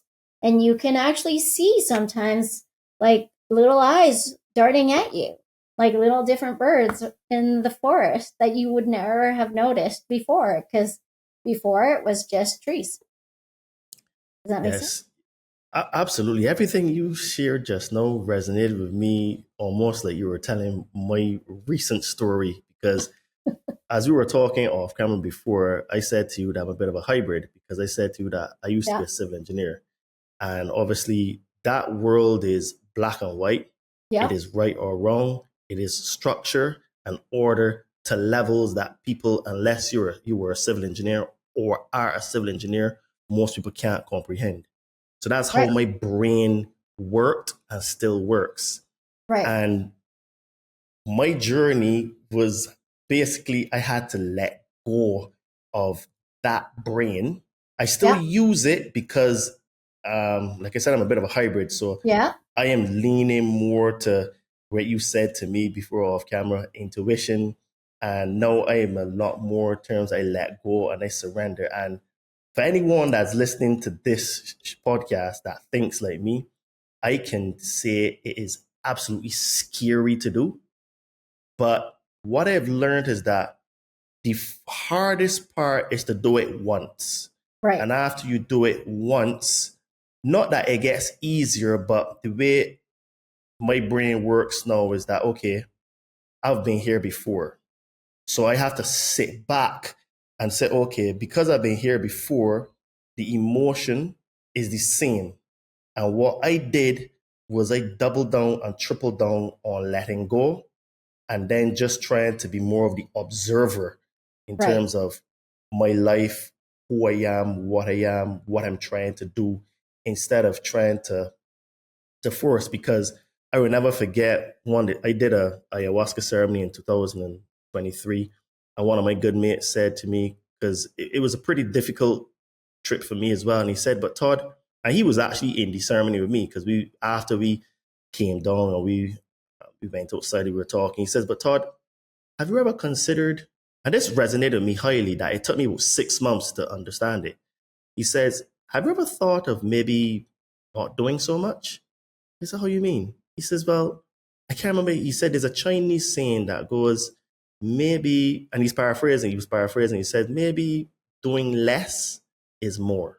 Yes. And it took me 6 months to understand that concept, where now because I come from that background of getting up early, working long hours, working hard, and I still do that, but I'm a little bit more in terms of like, okay, I'm going to focus on that, and then sometimes if something doesn't work, I'm like, okay, well, I need to try something else. So I'm a little bit more into the intuitive part, Right. but still using the same traits that made me a good civil engineer to do what I do now. So I try to have a bit of balance, right? So what you were saying just now about like letting go and stuff, I was like, oh, that's the lesson that I've recently had to learn, where I can't just rely on that way of thinking, and I have to rely also on the other part.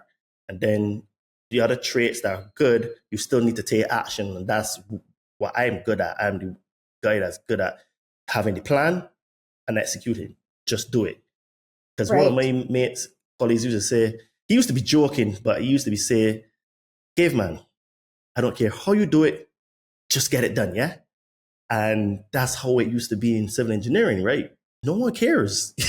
You get it built, right? Right. So I'm Yes. using both of those where I'm being shown, I'm like, okay, that is where we're going to go.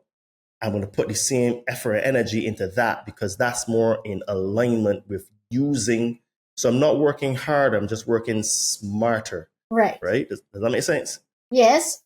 Okay. So as you're talking, I got told to tell you. So when you got stuck in your civil engineer days, and you're like, I don't like this isn't working. I can't figure this shit out, right? They said to me that you would kind of let go, and you go, okay, I'm just kind of like shake it off. I'm just gonna go fuck it, kind of thing. You know what I mean? Put it in the fuck it bucket and figure it out later. And then all of a sudden, it will just go and come to you, and you're like, "Hey, now I know what to fix." And then all of a sudden, boom, it does. Does that make sense? Yeah, my last job was very much like that. So see, you were doing it intuitively without really knowing. So that's the part of letting go of the control. Because as soon as you did that, all of a sudden, the information came down to you, and it was no longer an issue. And you're like, yeah, let's get this done. I know how to do it now. This is how we fix it. Boom. Does that make sense? So when you were like so uptight and whatever, sometimes you would get so stuck that you would honestly go, I give up. In a sense, right? Like you didn't physically give up, but you just kind of in your mind would go, and then you go, okay, I give up. And then you let it go. And you would go have some fun. You would go do whatever. You wouldn't even think about that project or anything. And then the next day or within the next week or two, boom, it would just come to you. And you're like, oh, I can't believe I didn't see it before. And the reason why you didn't see it before was because you're only looking what's in front of you instead of seeing the vast forest, the intricate details of it all. Yeah, it's true because, like I said, as an engineer, you have to have control because it builds character. It builds character because there's a lot of testosterone and there's a lot of there's a lot of huge personality pressure. Yes. Right? That's the thing. So like you have to get stuff right. If not, people die. Right? Yeah. So when I mean like you let go of control, doesn't mean you let go of the project control. It meant of the mind control. Correct. Yeah. Is what I understood what you meant. So it was very interesting what you were saying there because it was like, this is pretty much what I do now, where I have moments where I get stuck and I literally have to let go and go and do something else, and then it comes to me. So and then it just comes, right? Yeah. So for anyone out there that maybe you have similar traits to me, the key is to just do it once, and then after that, you're able to shorten the time in which where you feel lost to where you actually get the solution. Well, and you learn to trust. You're like, okay, I'm going to Definitely. trust it's just coming. It happened once. Why wouldn't it happen again? Right? True, So, true. It's a conversation I have with myself regularly to keep reminding me of that. Because when you been in that industry for so long, those traits are very much ingrained in me. So it's yep. having to know when to use them and when to let go of them and let different mind come in. So it's very much a real balancing act that I try to do now in my life. And it's very interesting. That's what I would say, right? You know, it is like in some aspects, and this is from the author Michael A. Singer. He said, think about all the things that needed to happen for us to be here today. Our grandparents had to meet at a certain time, whatever. Then they had kids. Then your parents had to meet somehow, somewhere, in order to come. Meanwhile, we're on a rock called Earth, flying in the universe, on like being pulled by the Earth to like have it like orbit it. And yet, so if we really think about that, look at how lucky we are and how much of an experience we can have. Meanwhile, we're not flying off this Earth. We're still grounded. We're still here today. And so experiences are experiences, and they're going to happen. And it took millions of years for us to be able to be here the way we are today, right? So it's quite mind-boggling when you listen to that. And my favorite book from him would be the Surrender Experience. And if you haven't listened to it or read it, I implore you should do it. So again, You mean it's the like surrender letting go. experiment? Yeah, the Surrender Experience. Yeah, Oh gosh, that experiment. book is if I'm totally honest, I think that book pushed me over the edge Right? It's mind to blowing. to trust, because I was at a point where I was like, okay, a friend of mine gave me that book, and that's what's happened to me in my Interesting. journey, where every time I've had like a blockage, I've found the book somehow, whether it was a recommendation on YouTube, audiobook, someone sent it to me or someone gave it to me. And the Surrender Experiment, I read it and I was like, that pushed me over the edge. And there's one quote that I use all the time, where is I am greater than I think I am, and the power of the universe is inside of me. I say that probably almost every single day. Interesting. For sure, every week, for sure. And that's interesting because I'm like, I don't normally say books or whatever, but I'm being called and told to talk about that book. So I did. And so it's a reiteration to you that you're doing a great job at surrendering and allowing things to work. Because again, once I heard that, I had to listen to it, like, because I drive a lot. I'm always taking my kids to their sports, right? And so I listened to books while I drive, and that one just mind blown. And I went, that puts a lot of pieces together. Right? Because again, Absolutely. that goes back to, if it's meant to be, it will be. It's true. It's true. So, can you share a moment where you supported someone in their final hours, and what kind of shift did their family experience afterward, either emotionally or spiritually? Okay, so the one that really, there's a couple, but we'll do this one where his sisters had hired me to give him Reiki because they thought he was dying, or he had a hard time passing away, something like that. So I get there, and right away I could feel the hesitation. I could feel like, I can't trust you, like all these things. And so I started, and I went and I looked him in the eyes and I said, no one's going to make you die today. I do not have this power. it's only up to you. It is your choice if you want to live or die.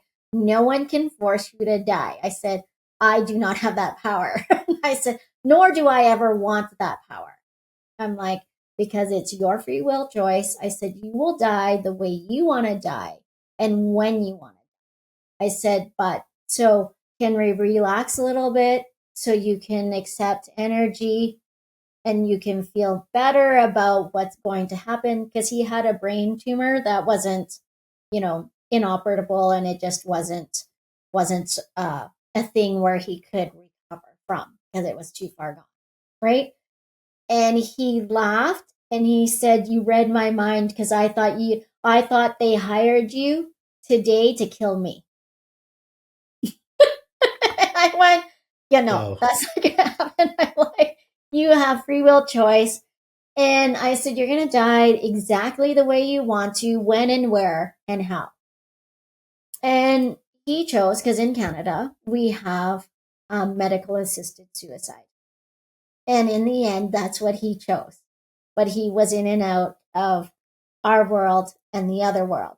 But for some reason, it just wasn't vibing. And he had some things that he needed to finish and get off his chest and all those things first. And I said, so I went and I saw him a few more times after that. And I said, listen, like, if you want to die today, you can. It's all up to you. It's your choice, not mine, yours. And he's like, okay, I'm just not ready. And I'm like, that's fine. I'm like, but let's make you more comfortable in this body, because this body, it hurts you, right? And he goes, yeah. I'm like, okay. So relax and let go and know that it's not anyone pushing you out of this body. It's up to you. And when you're ready is when it will happen. And so he was able to talk to his children again, because I think they were estranged, like all these things. And then he went, by the end of it, he was like, okay, I'm ready to do medical assisted suicide, because he's going, why is this taking forever? I'm just like, well, it's because you chose it, right? And I said, remember, I told you, you get to choose. That it was clear to me that they told me that you get to choose when, where, and how. And that's what he did. And it was peaceful and it was loving for that family. And they all just could breathe a sigh of relief. Does that make sense? Yeah, it does. It's amazing how like you walked in the room and you picked up straight away like his distrust, and the thing is, right, for him to even think they hired you to kill me, right? And you were able to say that. He was like, yeah, that's what I was thinking. That's Yeah. that's truly a gift that you have. He So laughed and he said, I can't believe you said that out loud. I'm like, because I had to. Your sisters needed to hear it too. So yeah, what a gift you have. So you refer to clearing energetic patterns and programs. So what's the most common fear or pattern you encounter when someone is near death, and how do you help release it? okay, so the biggest pattern I see before death was I didn't do all these things, but I wasn't necessarily a nice person until these last years. Like, how am I going to? I can't die because I didn't finish this. How do I? Like, it's scary. What am I going to hell? Am I going to burn for this stuff? Now, the biggest thing is when they're close, and some are somewhat lucid, sometimes they're not. So this goes to, there were two people that when I came to them, so one was a really good friend who had passed away last year. Was it just after Easter? And when he was there, he finally called, like, I got a call to come see, like, to see if I could help him, like, help him live, right? Because they didn't know what was wrong with him. And as soon as I checked in, I went, I need to get to the hospital. I need to get there now. I'm going to go home. I'm going to get my stuff and then I'm going to get there right away. So as soon as I got there, I was like, I looked at him and I went, seriously? Like, you waited this long? You were here for 2 weeks. You didn't call me prior to? Because I was like, I might have been able to help you figure out this stuff, right? So when we have ailments and we have things that we need to deal with, if we catch it early enough, you could go and ground. You can ask, like, you could do prayers. You can do some inner work, right? Some people like to call it shadow work, right? Like the stuff that you've held within your body. You can do that. And then it helps heal the body, right? You got to tell the body, hey, reboot. I know you can fix yourself. Let's figure this out, right? Again, so when I got there, I'm like, I'm like, dude, I'm having a conversation with him on the other side. I'm like, I can't fix this. Like, you're pretty much gone. Like, I'm like, I wouldn't doubt it if you're going to die, like, while I'm here, like, literally.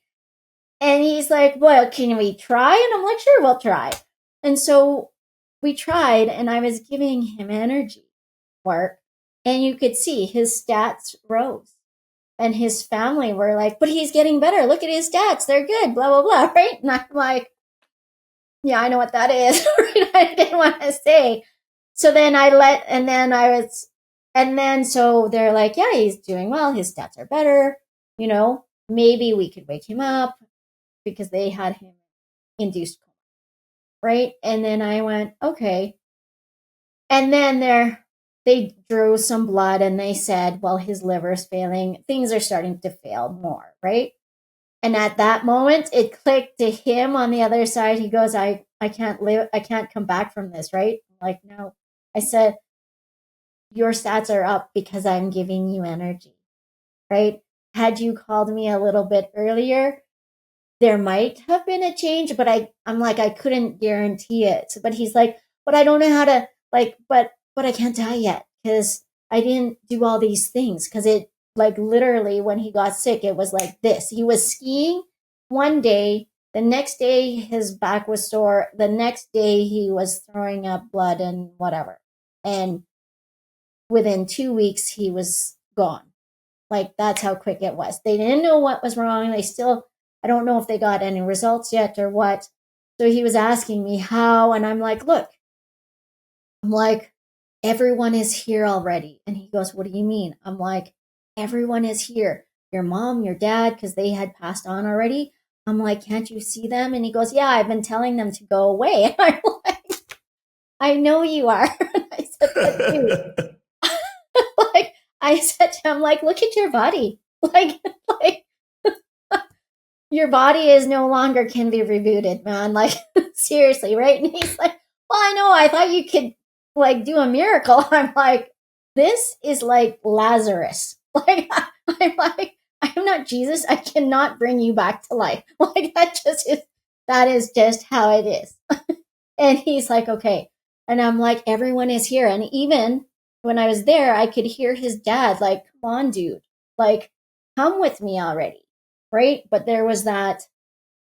And I'm like, I know you did things that you aren't proud of it. And I said, and you get to look at it. That's the thing. We get to review our whole life and what we did, what we didn't do, what we looked at and what we turned a blind eye at, right? And we get to feel how all those other people felt by our action, right? I'm like, but the biggest thing is do you forgive yourself?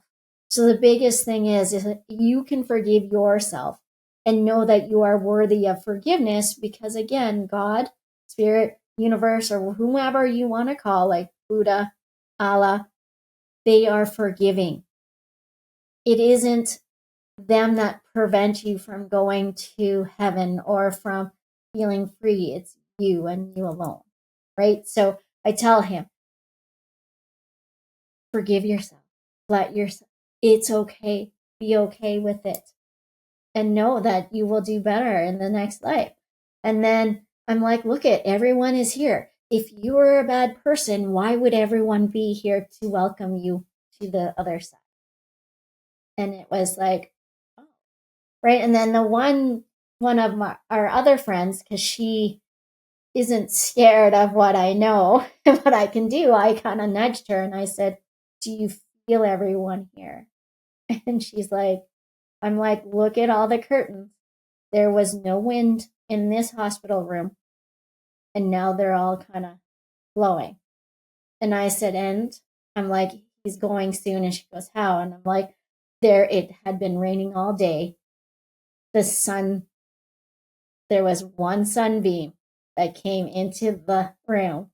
And I'm like, there it is. Right. And she's just like, wow. And then once it was done, then it was gone. Like it's interesting because all those things. But the biggest thing is for us to forgive ourselves and know that we are worthy of God. We are worthy of being in the spiritual world. We are worthy of being in heaven. It really, the judgment isn't judgment from God. The judgment is from ourselves. And really, it's this brain that's making the judgment, not the soul. Right? Because the brain still lives for a little bit longer, even though the body is dead. Does that make sense? Yes. So basically, you were encountering energetic resistance at the threshold of death. Yeah. So from that dying person, then that you were receiving this energetic resistance, how were you able to really navigate that to help them to pass then? So how that is so with the other family that, like, they had called me essentially to give their mother last rites, right? Even though a priest had come, but then they wanted an energy person to do it. And so with that is, again, everyone has things that they didn't say. They weren't able to tell their children or someone something, or they were sorry, or they were proud of them. These things. So as I was driving there, she was talking to me a mile a minute, and I'm like, listen. And she goes, well, I'm going to die soon. I'm like, you won't die by the time I get there. And I said, and you're already talking to me, so you need to stop, because at that point I had almost gotten into a car accident because I couldn't see while I was driving, because she made me see all her stuff, right? She used my windshield as like a movie screen of what she wanted me to talk about, right? And thank goodness for, new cars, newish cars where they have, accident prevention technology. So my van actually slammed on the brakes because I almost hit the person in front of me because I couldn't see. So I said, you're going to kill me before I get to see you. So can we, you can talk to me for as long as you want, even if your body is dead. I'm like, because I'm feeling like your body is pretty much there. It's just slowly dying, right? I said, but you can still talk to me. It doesn't matter. So I said, you can talk to me, but ease off because I need to see. It's rush hour and I'm racing to you. So please relax for a second. So I get there thinking the whole room is full of family, but it was only 3 people. But energetically, her soul family was there already, ready to greet her, right? So I was like, okay, I get it now. And then I had to talk about the daughter had jewelry, she had a necklace that she wasn't sure if she could keep anymore because she and her mom had a fight. And I said, what's this jewelry? And she goes, oh, I'm like, your mom gave you jewelry. I'm like, what's wrong with it? And then she said, and I said, oh, I'm like, that's nothing. I'm like, of course she still wants you to have it. She gave it to you. Just because you had a fight doesn't mean that you throw it away or you give it to someone or you let it go. She's like, oh, okay. And I'm like, no, she wants you to have it. And there were instances, like without really giving away what their family laundry is, right? She's like, but I felt like she was more on so-and-so side than mine. And I'm like, you're still her daughter. And even though it might have felt like that then, I'm like, you are still blood and you are still her family. And of course she's proud of you. Of course she wants you to have it. And she did that because she wanted you guys to come together. But again, not, right? So, like there's those things. And then I had a message for the sister and all these different things. And what was interesting is when she was ready to go, so a doctor came in. The doctor came in because it was a hospice. The doctor came in and he goes, oh, I'm sorry, I just have to check her vitals. Just, one last time, like just double checking and see. And I'm like, yeah, okay. But when he left the room right away, she told me, okay, we're done. You got to go. And I'm like, what? And she said, get the fuck out. I'm done. I'm like, okay. And I'm like, what? And then she goes, the hot doctor is here and I want more time with him.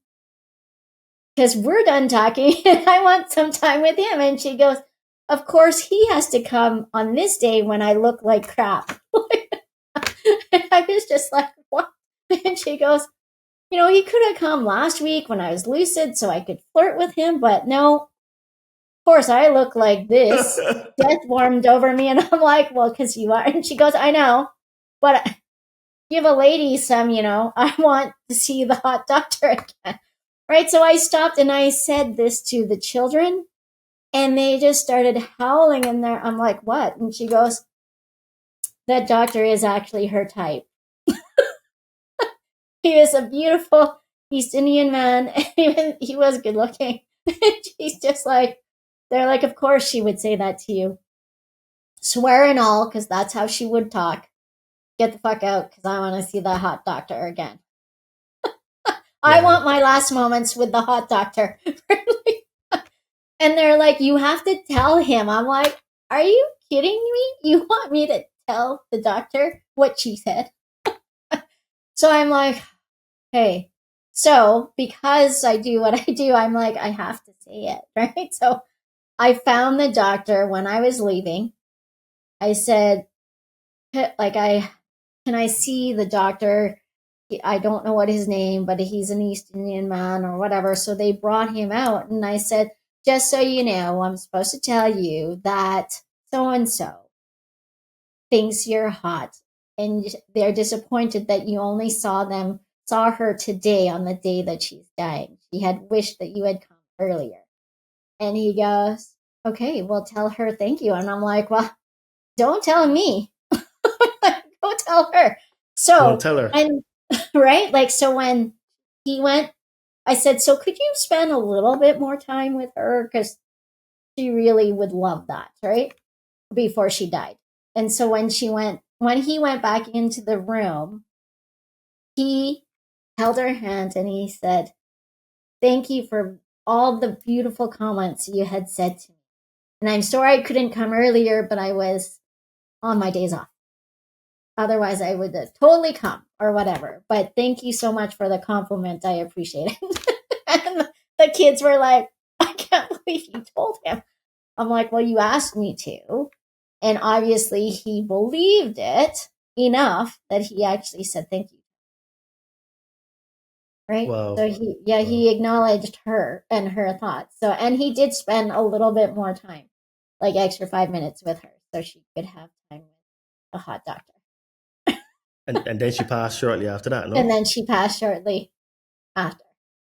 Right? Wow. Because, when I saw her body was already like laboring, breathing like hard.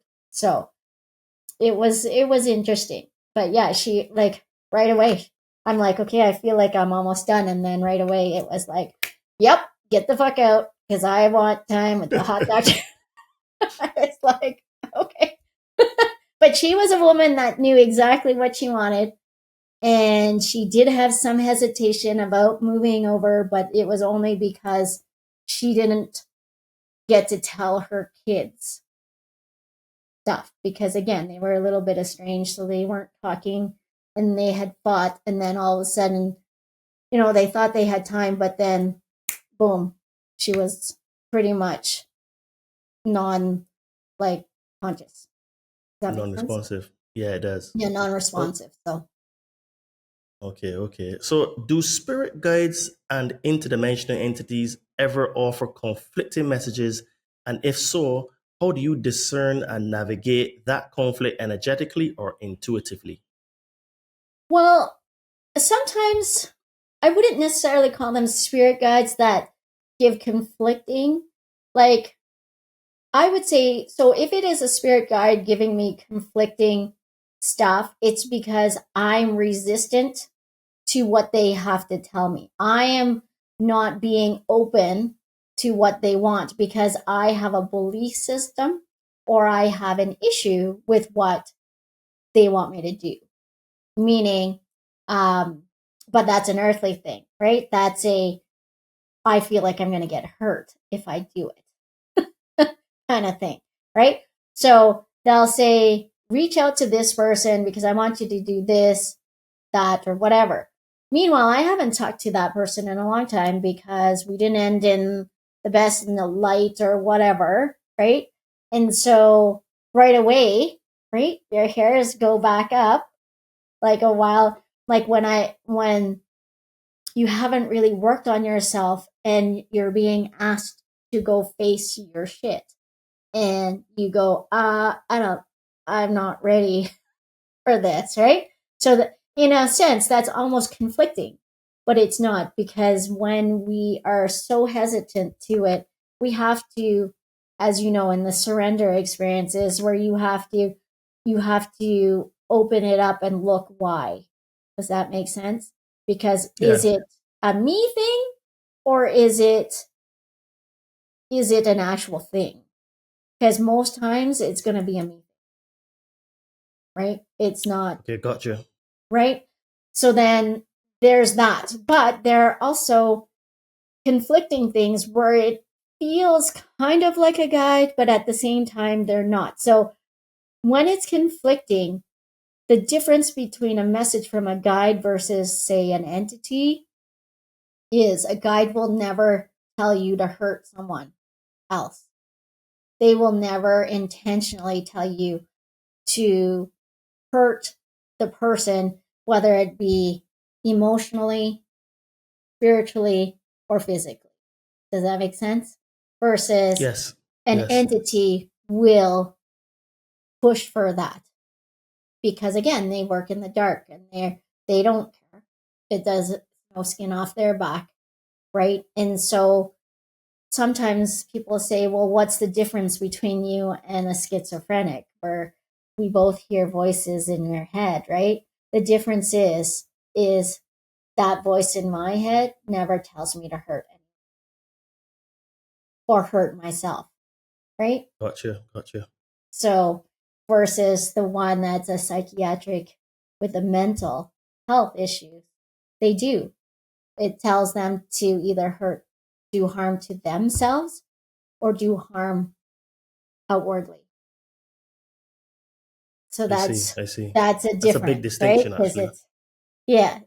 It's different. Like, and it can feel like there's no difference, but there's a huge difference, right? And it's not unrelentless. Because spirit can be relentless if they want you to do something and you're not doing, they're not listening. It's like that movie Ghost, right? Or Sam, Patrick Swayze is like, I need you to talk to my wife, Demi Moore, right? She goes, no, I'm hearing things, whatever, la, la, la, right? And then he starts singing, Sam, I am the king I am, or whatever, like same verse, same as the last verse or something. I can't remember. King Sam I am. Do you know that song that he was singing? And he just kept singing it in repeat, right? And he's like, I'm not telling you to hurt her. I need you to tell her that she's in danger. And if you don't tell her, I'm going to sit here and I'm going to bug the shit out of you until you do it. And that's kind of the same thing with spirit. If you don't do it and they ask you to do it, it's hard, right? Like sometimes I get woken up in the middle of the night. Like I'll be sleeping and all of a sudden it will feel like someone jumped on my bed and I'll be like wide awake. And it will be like, what? Right? What do you want? Why are you bugging me? And the one was like, hey, you need to give this person this message because if you don't, it's going to ruin their future and they're going to wish they didn't do all these things, right? And I went, maybe. And they're like, no. And so they wouldn't let me sleep. And it took me like 2 weeks before I would even say anything to this person because I had to make sure they were alone and they didn't have the person with them so I could talk to them, right? And I was like, oh, I'm like, really? I have to say this? And like, yeah. So their kid wasn't with them. So I was able to talk to them. And I said, hey, you're super hard on your kid and I want to sleep. So I'm going to tell you this. So I hope, like, if you believe it or not, I don't care. I have to just tell you because I need to sleep. I'm done with whoever this is bugging me in the middle of the night. And so I said, you're really hard on your kid. You need to stop. I said, because it's to a point where you're belligerent and now their spirit is being squashed. Right? And they're not going to be able to be successful in the future and you're going to be blamed for this, rightfully so. So could you lay off? Could you back off? Like, let them be a kid. Let them make some mistakes. It's fine. It's okay. It's not going to hurt you. The world isn't going to end. Kind of thing. And I said, so you need to back off. Otherwise, I'm getting told you will not have a future with your son. Your son will disown you as soon as he's older, doesn't want to talk to you, he won't talk to you. So don't heed this message now. That is what's coming. And then he just was like, I don't know what to say except for, yeah, I can see where you're coming from because my wife has said it all the time. And he goes, did she tell you? I'm like, no, she didn't. I said, I just want my sleep back. I just want my sleep back. And I said, so this is why I'm telling you. I said, I don't know who they are. They won't tell me who they are, but I can't sleep. So you have to hear this. End of story. And it's changed their relationship because now he's way better with his son. And now it's good. Right? He's listening Awesome. Instead of That's good. That's really good. So what is the most vivid or impactful non-human spiritual encounter you've had, and how did it fundamentally shift your worldview or working method? Okay, so I spoke about this earlier. So the most impactful thing that has ever happened to me was when those spirits had come in to assist me in that energy healing. So today, I don't know if you would call them ascended masters, or like I think on Karen's podcast, I had called them, they could actually be Arcturian, like, so extraterrestrials. And I would say from then on, it was like game on. This shit is completely real. I have no doubt. Does that make sense? Because again, how it impacted me was when I saw that person all of a sudden be relieved of everything that they had. After that, I was like, I totally, fully believe it, right? Anyone can do, again, I'm not a medical doctor or physician of any kind or a psychologist, but I truly, honestly believe if you're in the right mindset and you want to heal your body, nothing is impossible. Expect the impossible because everything is infinite. So it is just one of those crazy daisy things where I didn't think that would be a thing, but this time it involved someone else instead of just me, right? With my experiences, encounters with my grandma and then my uncle, right? So those really revolved around me and my things. Whereas this, yes, I was involved in that, but it was actually someone that wasn't attached to me, like family wise or anything. She was totally someone different, right? So then all of a sudden it was like, wow, okay, this actually works and heals and is remarkable. And I guess at that moment I went, there's something to this. I need to keep doing it. This is part of my life. And then from there, it was like, how do I come out of the closet, if you will, to actually.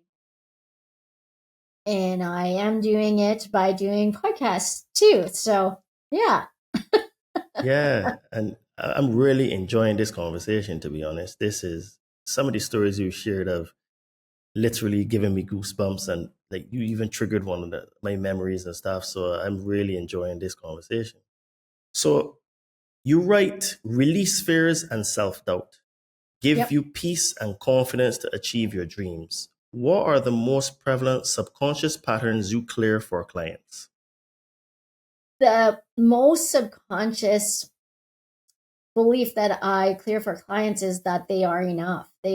People, but is this enough? Like there's always like, why am I enough? But if we think about we were enough to actually come into a tiny little cell in a mother's womb and then be born in it, how can we not be enough?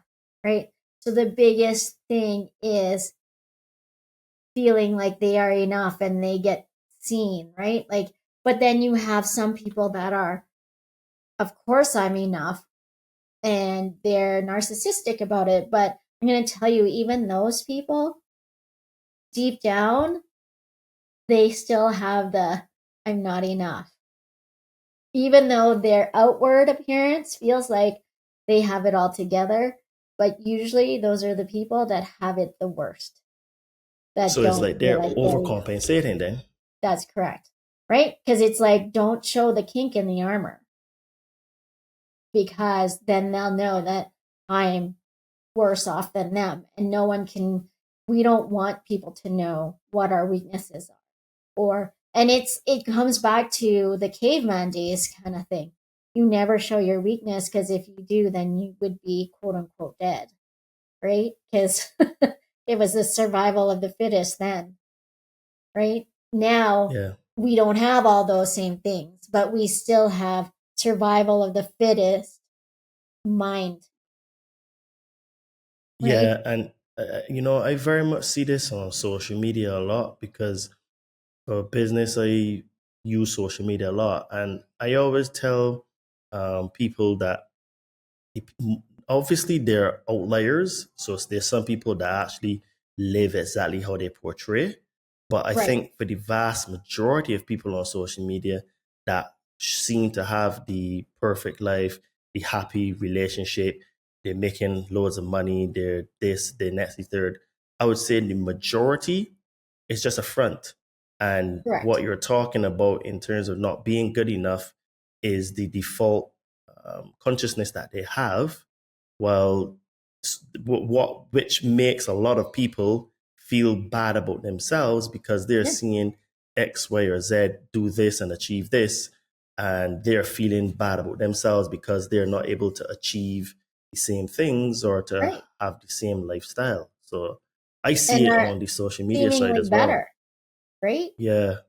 Right? Like, because there are some people, some influencers are like, and you think they have it all, everything is great, everything's awesome in their world, but then you find out they end up unaliving themselves, right? Like all of a sudden it's like, what? Why? This is strange to me. Why would they do that? I don't get that, right? Again, it's because they want people to see the outwardness of the illusion, right? It's like keeping up with the Joneses. Well, the Joneses, everyone's keeping up with the Joneses. What they don't realize is the Joneses are trying to keep up with everyone else. Right? And so it's a Facts. perpetuating cycle that keeps going and going. And people don't realize if you just be yourself, There's no comparing because their life is totally different than yours. Doesn't matter, right? Like, you don't need to have money to be happy. And I'm going to tell you, people that have money will say, it didn't make me necessarily happier. It just allowed me to do more things that would make me happy, but it didn't get rid of the things that made me unhappy. Because Yeah, yeah, everyone's unhappiness really drives and stems from the same thing, which is the enough inside. What do people think about me? And a lot of people will say, well, I have no fucks to give about what people think about me. And for the most part, that works and that's good. But we all have deep-seated, some things come up. Unless you're a yogi or, a monk that's worked on themselves day in, day out. They may not have triggers, but even them, they might have, right? Because they spent time in solitude so much. So that could be it as well, right? There's so many different moving parts to that everyone's shit is totally different than your shit. Even though at the same time, it's rooted in the same pile of crap, yeah. It's true. It's true. right? So that's the biggest thing I would say is what everything is rooted is it's really, am I good enough? And then if I because I've worked with some C-suite people and they're like, how can I be better? And they have the same thing. How can I be better? What can I do to elevate myself? And if you look at some other person that's the same age as them, they're going to say, why can't I be a C-suite? Why can't I get there? How come I can't get there? Meanwhile, you have the same person, same, age, race, everything. They're working, same generation, but they're in the working class and they say, why can't I be the C-suite? And the C-suite is going, why can't I be more like an average Joe and do better as a C-suite person? Does that make sense?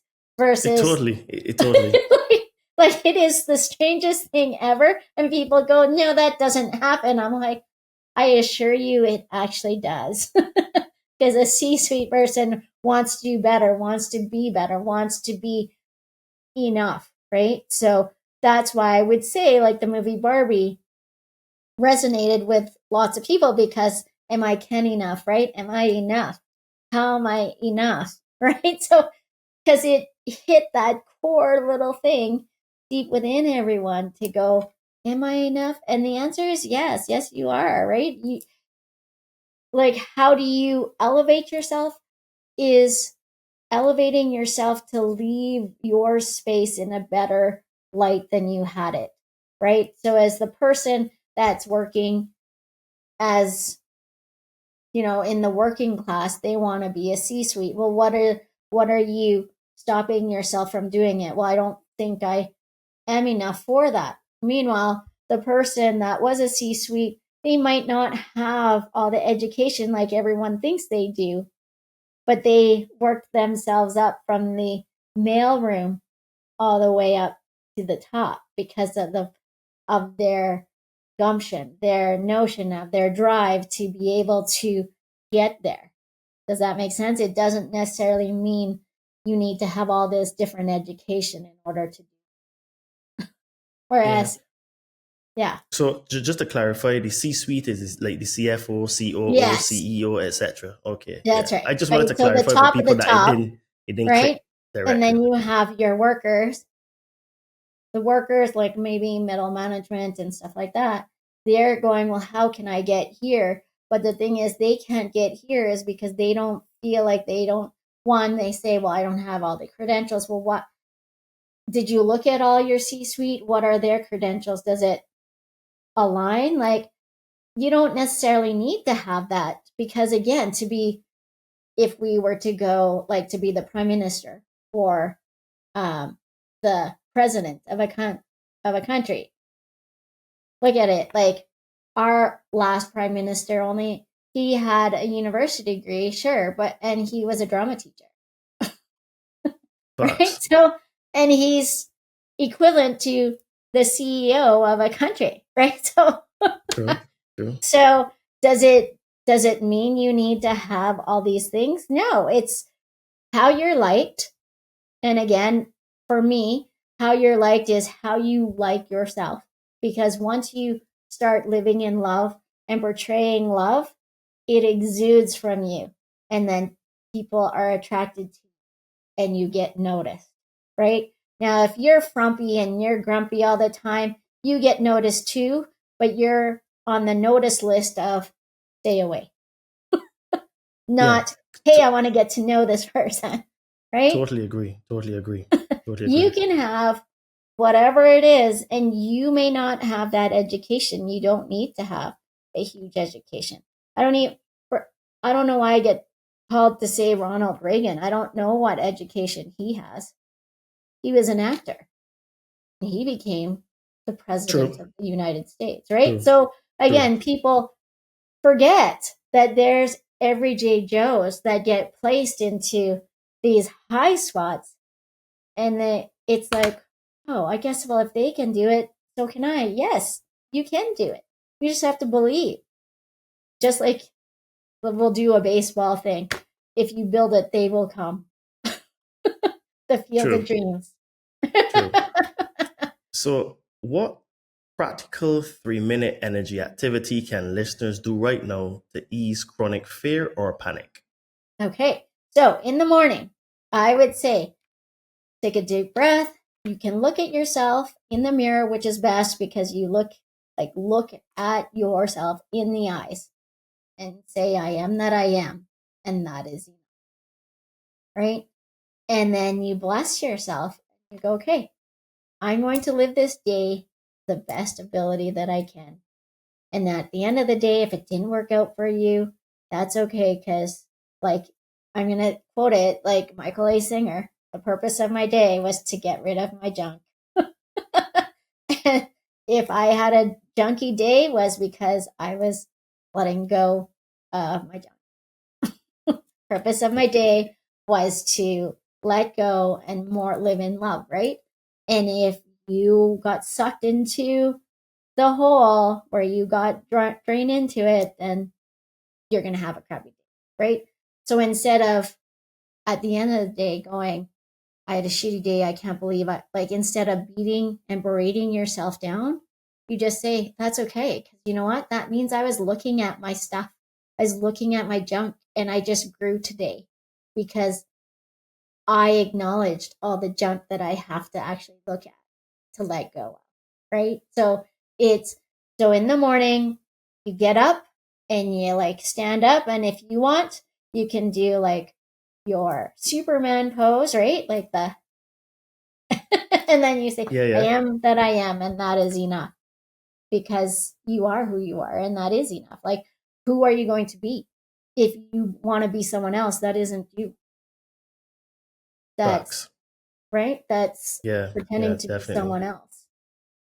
So when people say the quotation marks getting their own way, energetically speaking, what does that look like, and why is it so hard to break free?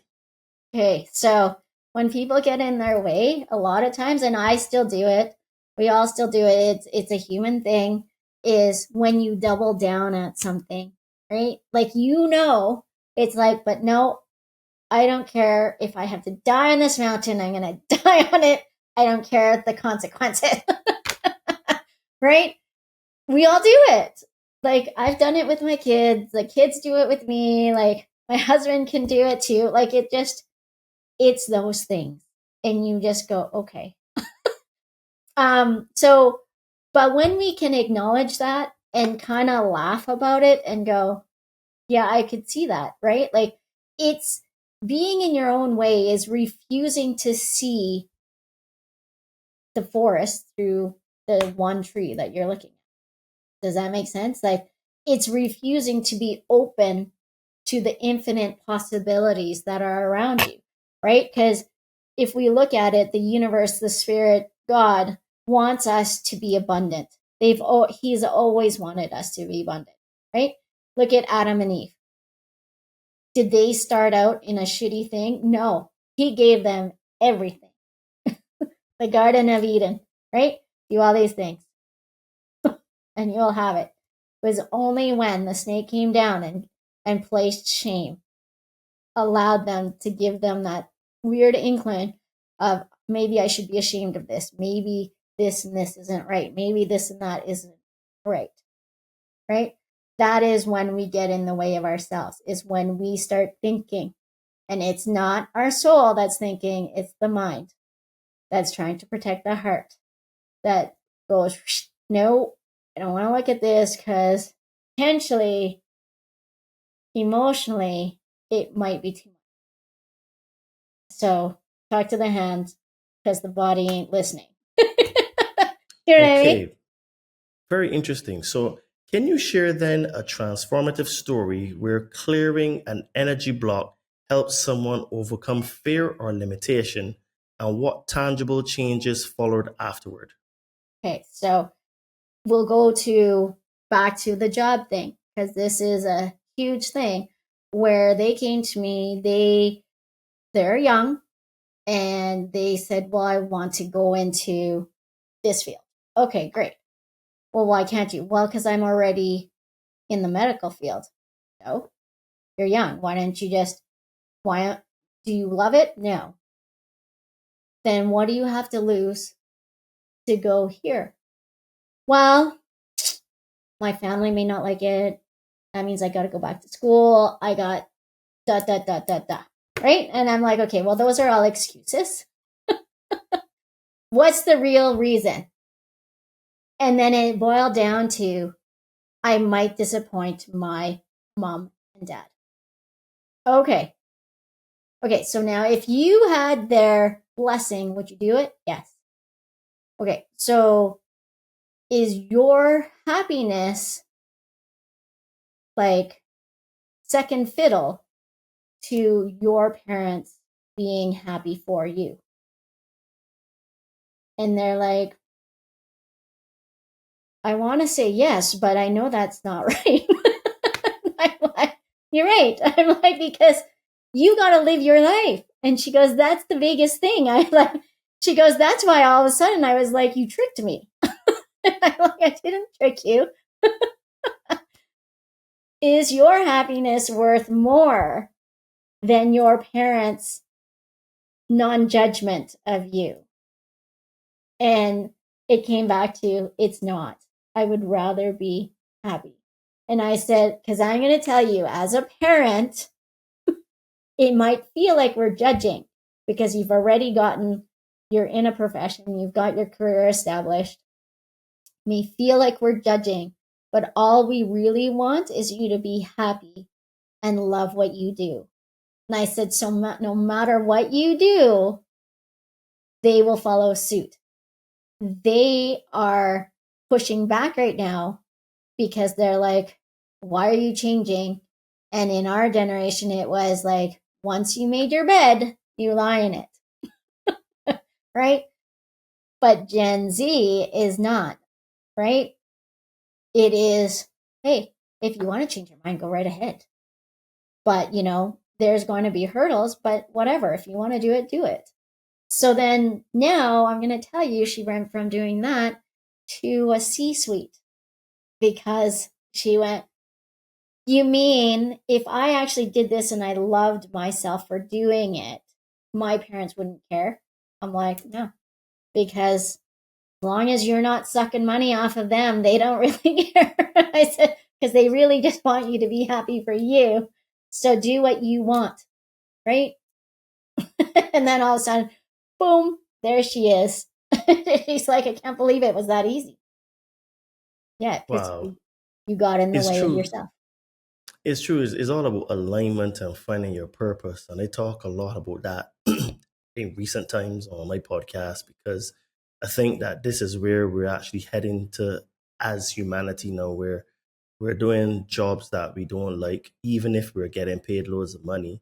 But there's something inside of us now that feels Feels like a empty. bit broken. Yeah, feels empty, broken, bit off. And where she basically found her purpose, I would say, because she likes what she's doing, right? And I Yeah. think that's the one of the major keys to life. So, with that being said, have you ever worked with someone whose personal identity or spiritual gifts were labeled quotation marks dark or demonic by the culture, and you help them heal or reclaim that part of them? Okay, so I would say I haven't really, but if for that, I would say it would be for me, myself, right? Because growing up, they never told me what I did was dark or bad, but the premise was it was, right? So if you went to a psychic or a tarot card reader, you did any sort of energy work, ooh, you're working with the devil, right? Like, so there is that. And so I'm going to say, in that example, I'm going to say me, because there was a lot of things that I had to come out and deal with and knowing, and even looking to the Bible and the scripture for me to know that, wait a second, this actually isn't witchy. It isn't part of the dark. It's actually in the light. Because if you look at all the different scriptures and the different stories that they have in there, it's the same, except for the control piece has come out, where I find that some religions like to control the masses so they instill fear, right? Because they don't Facts. want you to think Facts. for yourself, right? And so Definitely. then they diminish you and they diminish your spirit. They squash your spirit, right? And Very much so, so. yeah, so for me, I would say that would be for me. That would be me coming out. And honestly, it was the hardest thing to tell my parents what I did. I can imagine because Philippines is very Catholic, Yes. and even in Latin America, it's very Catholic or Christian generally. Let's just say Christian, Yep. and yeah, it is. And even where I'm from in Barbados, that would seem Same thing. very voodoo-ish type. So yeah, I agree. And So how? Yeah, sorry, go on. well, if you want to think about it, also voodoo is actually a religion, not a practice. True. It was. True. And some people go, what? And I'm like, yes, if you actually go and look through history and the religions, voodoo was one. It wasn't an actual dark practice. It just, the term, the negative connotation of voodoo came around because some of the priests or the priestess that were practicing voodoo as like their religion started turning into the dark, and then voodoo, just the name, just helps help it sound dark. If that Plus, makes too, there was a bit of an agenda to convert everyone to Christianity, so it was about blackballing anything that was different. So that's there's right. that as well. So, Yeah. how do you verify messages when channeling loved ones who have crossed over, and what energetic boundaries do you put in place to protect both you and the client? So I ask clients, I ask their loved ones sometimes. So when I go on a tour, psychic tour, I'll ask my client, who do you specifically want to talk to? Because I'm limited to half an hour, and it doesn't necessarily, sometimes it takes a little bit longer, right? And so, but if I'm sitting there with a reading with someone and someone comes in, I'm like, tell me a story. Tell me something that only they would know, that I would not know.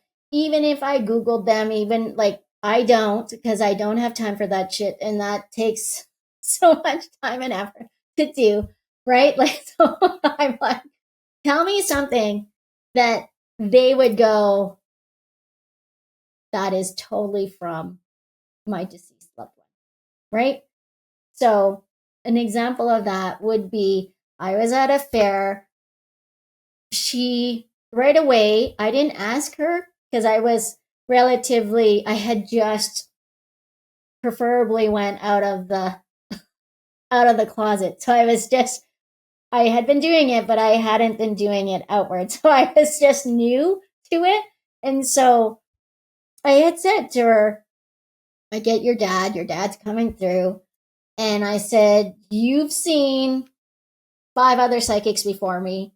And she looked at me like, how do you know that? And I'm like, I didn't have time. I have been busy. I've been slammed today. Didn't have time to notice you sitting at everyone else. So if that's what you think, whatever. I said, but you're wasting all your time. You're wasting all your money because the message is still the same thing. And she looked at me like, what? So then I told her, I said, you need to pinky swear to me that you won't see another psychic for at least 7 years. Because the most important person in your life is sitting right beside you, which is your daughter, and you are ignoring her. So swear with me. And I said, you have to do this because he's telling me you have to pinky swear. And she just started crying. And I'm like, what? And she goes, he would make me do that to make sure I would promise I wouldn't do it again. And she goes, the mere fact that you say pinky swear, I'm like, it's weird. I said, because I don't do that with my kids. I do not do pinky swear at all. I know of it. But I said, but come on, you got to do it. And I made her do it because he wouldn't let go. He's like, no, make her do it, Joan. Like, make her. So then she did. So I don't know. And I said, and you have to know that why would, like, I'm being honest because this is my business. Why would I tell you not to see me ever again? I would love you to see me again, but this is what he's saying. And you're not listening is what he said. You're not listening because you keep going to people. And so this lady's actually going to make you pinky swear with me. And then, but she just cried. And so it just, yeah. And their daughter's like, oh my goodness, like, see, Mom, I told you should have went there. I saw she was trying to get her mom to see me earlier. I saw her once. I come this way, but it is what it is. But, so it happens that way. I always ask, you need to give me something where they definitely know it's you. So that was her thing. The pinky swear thing was her thing, right? And I've had, I remember, like, there's this one lady, I had said, I don't really want to say this. I'm like, do I have to say something like stripper or something? Right? And I said, I don't really get it, but it's like stripper pole or something like that, which I felt like, oh my goodness, right? Like, I'm not telling you you're a whore. This is what I keep hearing this, but I have to tell you. So as soon as I told her, she's like, oh my God, how do you know that? Only, like, my best friends know about that. And they haven't heard it since we were in, like, high school. So just, how would you know? I'm like, I don't know, but I was, like, freaked out to tell you it. Because I'm like, that sounds really inappropriate, right? So I always ask for something so that they can have confirmation, because that's nowhere on the internet. You know what I mean? Okay, I got you. Right? So, is there ever an opportunity to ease or extend someone's transition at death by energetically slowing the process? And if so, how do you sense that and what does it look like?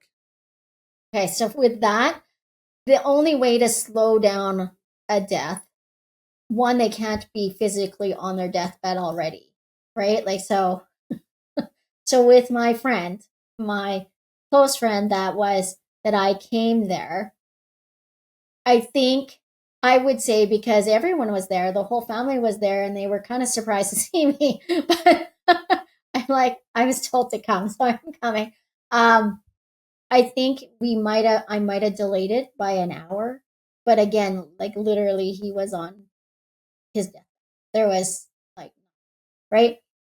If you have an ailment and you're trying to fight something, I implore you to do energy work prior to. So as soon as you find out and you get the news, then you can go and do an energy healer or a spiritual healer or even a life coach, because what we're going to do is tell you to work on yourself. We're going to tell you to go out into nature and really ground yourself. And if you have to cry about something, cry about it and give it back to the earth, the salt of the earth, right? Let it go back down there and enjoy and start doing things for you. Because most, like 9 times out of 10, it's because you're doing things for everyone else and you forget about you. So when we start to bring everyone back, they get grounded, rooted into the earth, because we are earthlings, right? So Mother Earth can heal, and she knows how to heal. So we go, you earth, you ground yourself, you give away all that stress and all that, you deflate your body and you give it all to Mother Earth. And then you start dissecting your life and you go, hey, what are the things that I give up? What are the things that I have given to everyone else and I have forgotten about me, right? And then you start working on these things. And once that happens, you can start to see changes within your body and things just diminish. And I know it sounds hokey and weird. I've had people with lumps in their breast and they were big, and they asked me, how can I do this? How can I help heal this? So for women, if you have lumps in your breast, it's really because you have no self-love for you. You've given it all away. You have no time for you. And so it starts to manifest because you have some resentment and you have all these things. Okay, so again, not a medical doctor, but when I walked this lady through this, I told her, come see me in person, because she was coming to Calgary and she lives 3 hours away. So I worked on her long distance, and then I got her to come see me right before her doctor's appointment, right? Because that, or was it doctor's? It was her surgery date, because they were going to take them out, and if they needed to, they were going to give her a mastectomy, right? And I said, I don't see the mastectomy, but let's work on it. And I could see them pulsing and getting smaller, right? And so I said, okay, let me know how it goes. Tell your son to text me. Then when you get in surgery and when you're out, then I'll send you energy, right? Again, I was relatively new to doing all this stuff. And then she got there. I found out after surgery was they couldn't find the lumps in her breast. So they had to rescan them. And so the one that was like big, like this, was now like the size of the pinky. And then the other ones that were little were just like pinpoints, like really little. Right? And so they're like, we don't need to give you a mastectomy. Wow. We'll just take them out. And it was very, like, not even Easy to do. invasive. Right? Wow. Right? And so I said, your work is not done, though. You might feel like this is victory, but you're not done. You still have to continue to go out in nature. Go do things for yourself. Start giving your time for you. And if there's resentment, you need to face those and let them go. Right? So then, after that, free and clear, and the doctors even said to her, you are healing like you are 20 years old. What are you doing? Because you are almost 70. We were expecting you to be in the hospital for like a month, like 3 weeks or a month. You're going to be going home by the end of this week. What's going on? How is this possible? And then she said, well, I had someone working on me. They're giving me long distance Reiki on, because I would give her some on the hour, every hour for like half an hour, right? And I just set it. I made a grid with crystals, right? And I said, okay. And then I wrote her name, I wrote her date of birth, and then I put the intention. She will get this energy every hour on the hour for half an hour for the next, and I put for the next 72 hours. And then I left it. And then and she was like, they're like, how are you walking? How are you like moving your arms and stuff? Because they're just like, how are you healing like you're 20 years old? What another story. Like, I'm telling you the truth, right? You've had more stories on this podcast that I've had on any other podcast. And I am sure people's minds are going to be blown. Now, we got a couple more questions because I am loving this conversation. So, what one collective trauma or energetic pattern do you think humanity needs to heal most? And how is it holding us back from reaching our highest potential? Okay, so I would say the collective, what everyone has an issue with is me, me, me, me, me, me. I'm awesome, right? Everything is awesome. I'm awesome. But there's so much to that point. And yes, we are awesome, but we have to remember that the collective, everyone's involved in it. And it's not just you. Because we aren't Thor, we aren't Loki, we aren't, you know what I mean? We are not demigods. We are not. So we all have to work together. So I would say the biggest thing that we have as a collective that gets in the way is our own ego. Whereas we think we are, like, if we look at countries, is where the countries think they're the superpower. And so they feel like then they need to dictate how everyone else does things, right? So that I would say is the biggest thing of humans of what we have done wrong. Instead of working together and everyone's like, well, Joan, everyone can't be kumbaya and love each other. But the answer is yes, we can, right? Like, remember energy, like, and money is an energy exchange. As long as it ebbs and flows, everything works together. But the moment when someone takes more than their share, it's no longer flowing. It's more like a tsunami this way, right? Because they're pulling it all. And once you have the tsunami of the stuff that comes to this one person, what's left is just the trickle, right? And then it's no longer a balance of everything. And that's when you get fighting within everyone. And then that's when people go, but they can't do that, so I'm going to go do this. So then they try and pull, and then they do a reverse tsunami back to them. Does that make sense? And where does it lead? There's no, energy has to flow. And if it doesn't flow, there's a break, right? So I feel like that is what the collective needs to know is we're waking up to it. Before, we used to allow people that have more means than us, or even that are more publicly aware, like outward than everyone, we would allow it and say it's okay because they're an actor or actress or whatever. So we're gonna approve this behavior. Versus if they were part of regular society, people would go, no, I don't think so. You know what I mean? Like, then it happens. But I saw this, so I don't know how this ties in, but in the case of like Martin Luther King, right? He woke up people to say, hey, we're actually the same people as you. Why can't we walk hand in hand together?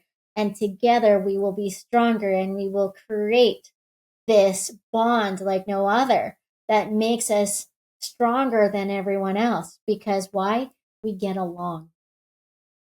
Does that make sense? So then it does. Right? Because when you band together, it's strength.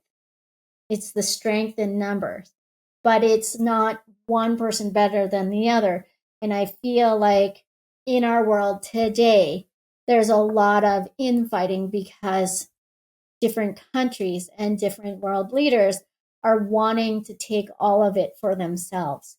And now you're seeing right now in our world today, countries are starting to fight. Right? Yeah, it's pretty much like the Ring of Sauron, where they're looking for the ring Right. that controls it on, Right. and Or that they is want to be dictating the part of that culture. 5 rings. Yeah, and yeah, very good. Like Thanos, you know what I mean? Right. He wanted the 5 rings. So the politics is determining the culture. So we are following the same thing they're doing, but we're hating ourselves because at the top they're hating each other. Country hate country. Yeah, Right. makes very much sense. But if Very much we sense. as a collective say, no, that's not how it works, and that's not how we want it to be, that kind of helps bring more order and balance to everything, right? Because it's really just about balance. It's not about one having more than the other, because again, when there's no balance, things go awry, right? Like, look at Tesla, the owner of Tesla, let's say, right? Look, he had everything, and then he decided, let's go into politics. This is my own beliefs. Then all of a sudden, things weren't right in the end, because now you have conflicting personalities at the top, right? Because he's usually he's used to himself, right? And now you have another strong personality, and now they're fighting, right? Like, and all hell is breaking loose, and the citizens are going, right? Now it's waking up the collective and going, yeah, I don't like that. That doesn't sit well, and it doesn't. We've given you too much slack, whereas before we never did. Does that make sense? So the collective in the world is what I'm going to say is what we're waking up to, is we're starting to see the fog is lifting, and we're starting to remember who we truly are, which is light beings. And we're starting to rise up towards people that do ill will, that Yeah, are being I done agree. behind our back, really. I agree. So, what's the biggest myth you observe about spiritual healing, and how does it limit real transformation? Okay, so the biggest myth is that, the biggest myth, let me see. I think that the biggest myth is that you have to only believe for spiritual healing, because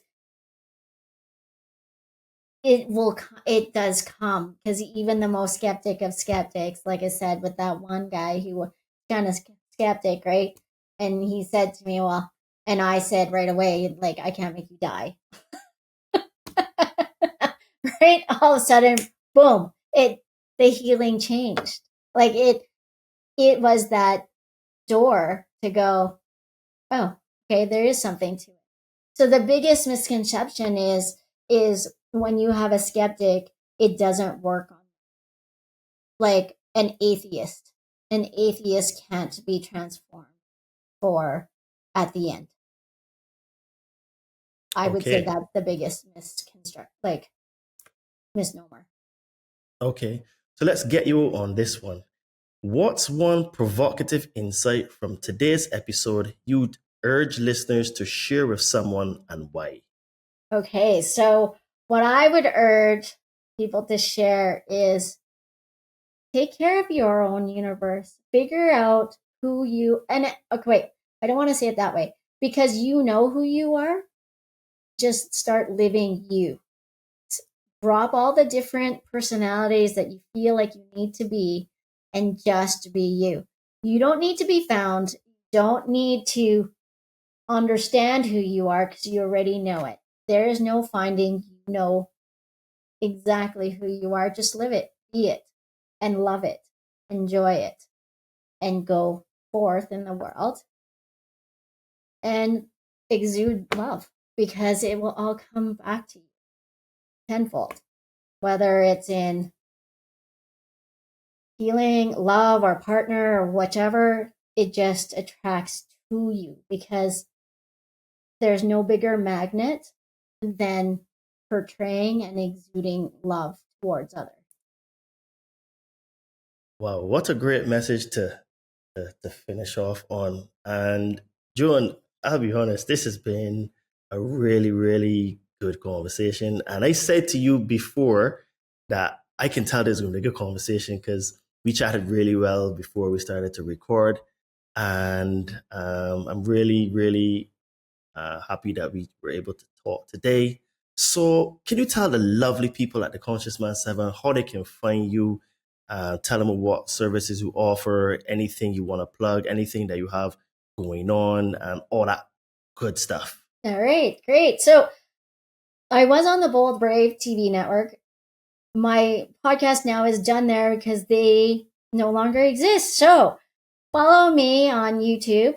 I am starting up another podcast, another 2 podcasts, because I have to do my own again.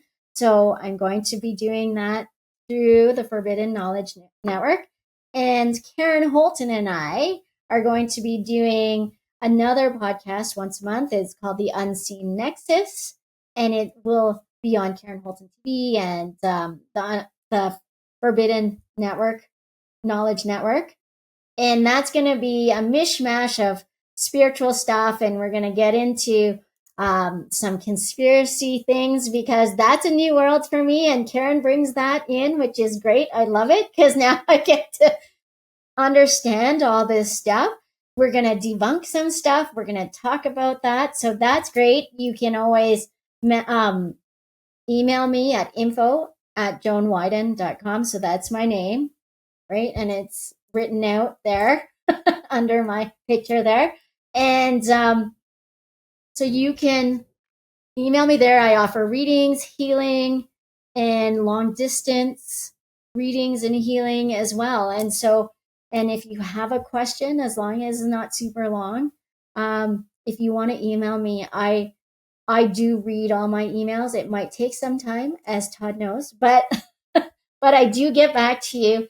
And as long as it's not like, I did get someone that sent me, I think 100-page document about asking me about, can I answer all these questions? And I again, if you really want to talk to me like that in extents, then you would have to book a session with me. So in that case, book a session with me, because that alone was like reading a court document. And some of the stuff I was like, I don't know what you're trying to portray or ask me. And so that would initiate a conversation, right? So, and I'm on Mountain Standard Time. Or no, wait, it's daylight time now. So that's how, so you can, you can email me and I will get to you. It just sometimes takes a little bit longer. But yes, so you can find me, and you can find me on YouTube. My YouTube is at Joan Widen. Or no, actually, it's at Clairvoyant Medium Joan Widen. So that's how often I'm on there, but you can see it. I will answer messages, all that stuff. But I really do appreciate you, Todd. Thank you so much for reaching out to me. Again, it opened up a door. When one door closed, this is opening, and it was perfect timing. So it's always great to see the alignment always come. Yeah, this has been an awesome conversation because I didn't even expect to go this long. But the thing is with me now is that like I said to you, I am more like learning now how to go with the flow. And from talking to you, I just knew this is going to be a long one. But I think that we've added great value here. And before I forget, all the links to all your YouTube, all new YouTube channels, all that stuff, just send them to me and they will be in the show notes below for people to reach out to you. And yes, this has been a very, very interesting conversation. As we say in Barbados, you corked back my head many times. So, I really, really enjoyed this conversation. So, guys, if you would also like to have conversations like this and you would like to work with me one-on-one, because I also help people, I help spiritually inclined people burn fat and build muscle. So if you would like to get in the best shape of your life, you would like to level up in other aspects of your life, whether it is mentally, physically, and also spiritually, hit me up on my Instagram at Adriano_246 or my name Todd Cave on Facebook and send me a message and let's see if you're a good fit for the Compound Body Training Army. And if, as we spoke about today in terms of fears and traumas, if you are on a spiritual journey or you would like to start a spiritual journey and would like some help removing some fears and traumas, I can help you to get some magic mushrooms. So hit me up on my Instagram or my Facebook again at Adriano_246 or my name Todd Cave, and let's get you to get some magic mushrooms in your hand and remove some fears and traumas and start the process of healing. And if you would like to support this podcast, you can do that by visiting our merch store. We have a store called Todd and Me on Amazon. We have some cool tank tops, hoodies, shirts, and sweats. Link will be in the description of this podcast. And I have one of those shirts today. It's called Truth Isn't Learned, Truth is Realized. Yeah, I love it. I really do. Thank you. So if you would like to support this podcast and, that helps us out with video editing and also spending time to get some other great guests like Joan on the podcast, you can visit our merch store and help us do that. And or if you would like to support us another way, I have a Patreon page and a locals page. You can also contribute there. And guys, this has been an awesome conversation. And Joan, thank you for sharing your gifts so vulnerably and powerfully. For those listening, don't keep this conversation to yourself. Share it, text it to someone who's ready to hear it, and leave a review so that we can expand the impact of these conversations. Make sure you're subscribed to the Conscious Man 7 podcast for more paradigm shifting episodes, and head to the show notes for Joan's links, tools, and offerings. Joan, it has been an awesome conversation. Thank you a lot for coming on. And it worked out very well because I was actually able to go a little bit longer than I had expected. So, you were welcome to come back on the show anytime. And I really enjoyed this podcast. And if you having your show, you delve into the conspiracy realm, that's actually how I started out. So I can help you there with Sounds that great. as well. Yeah.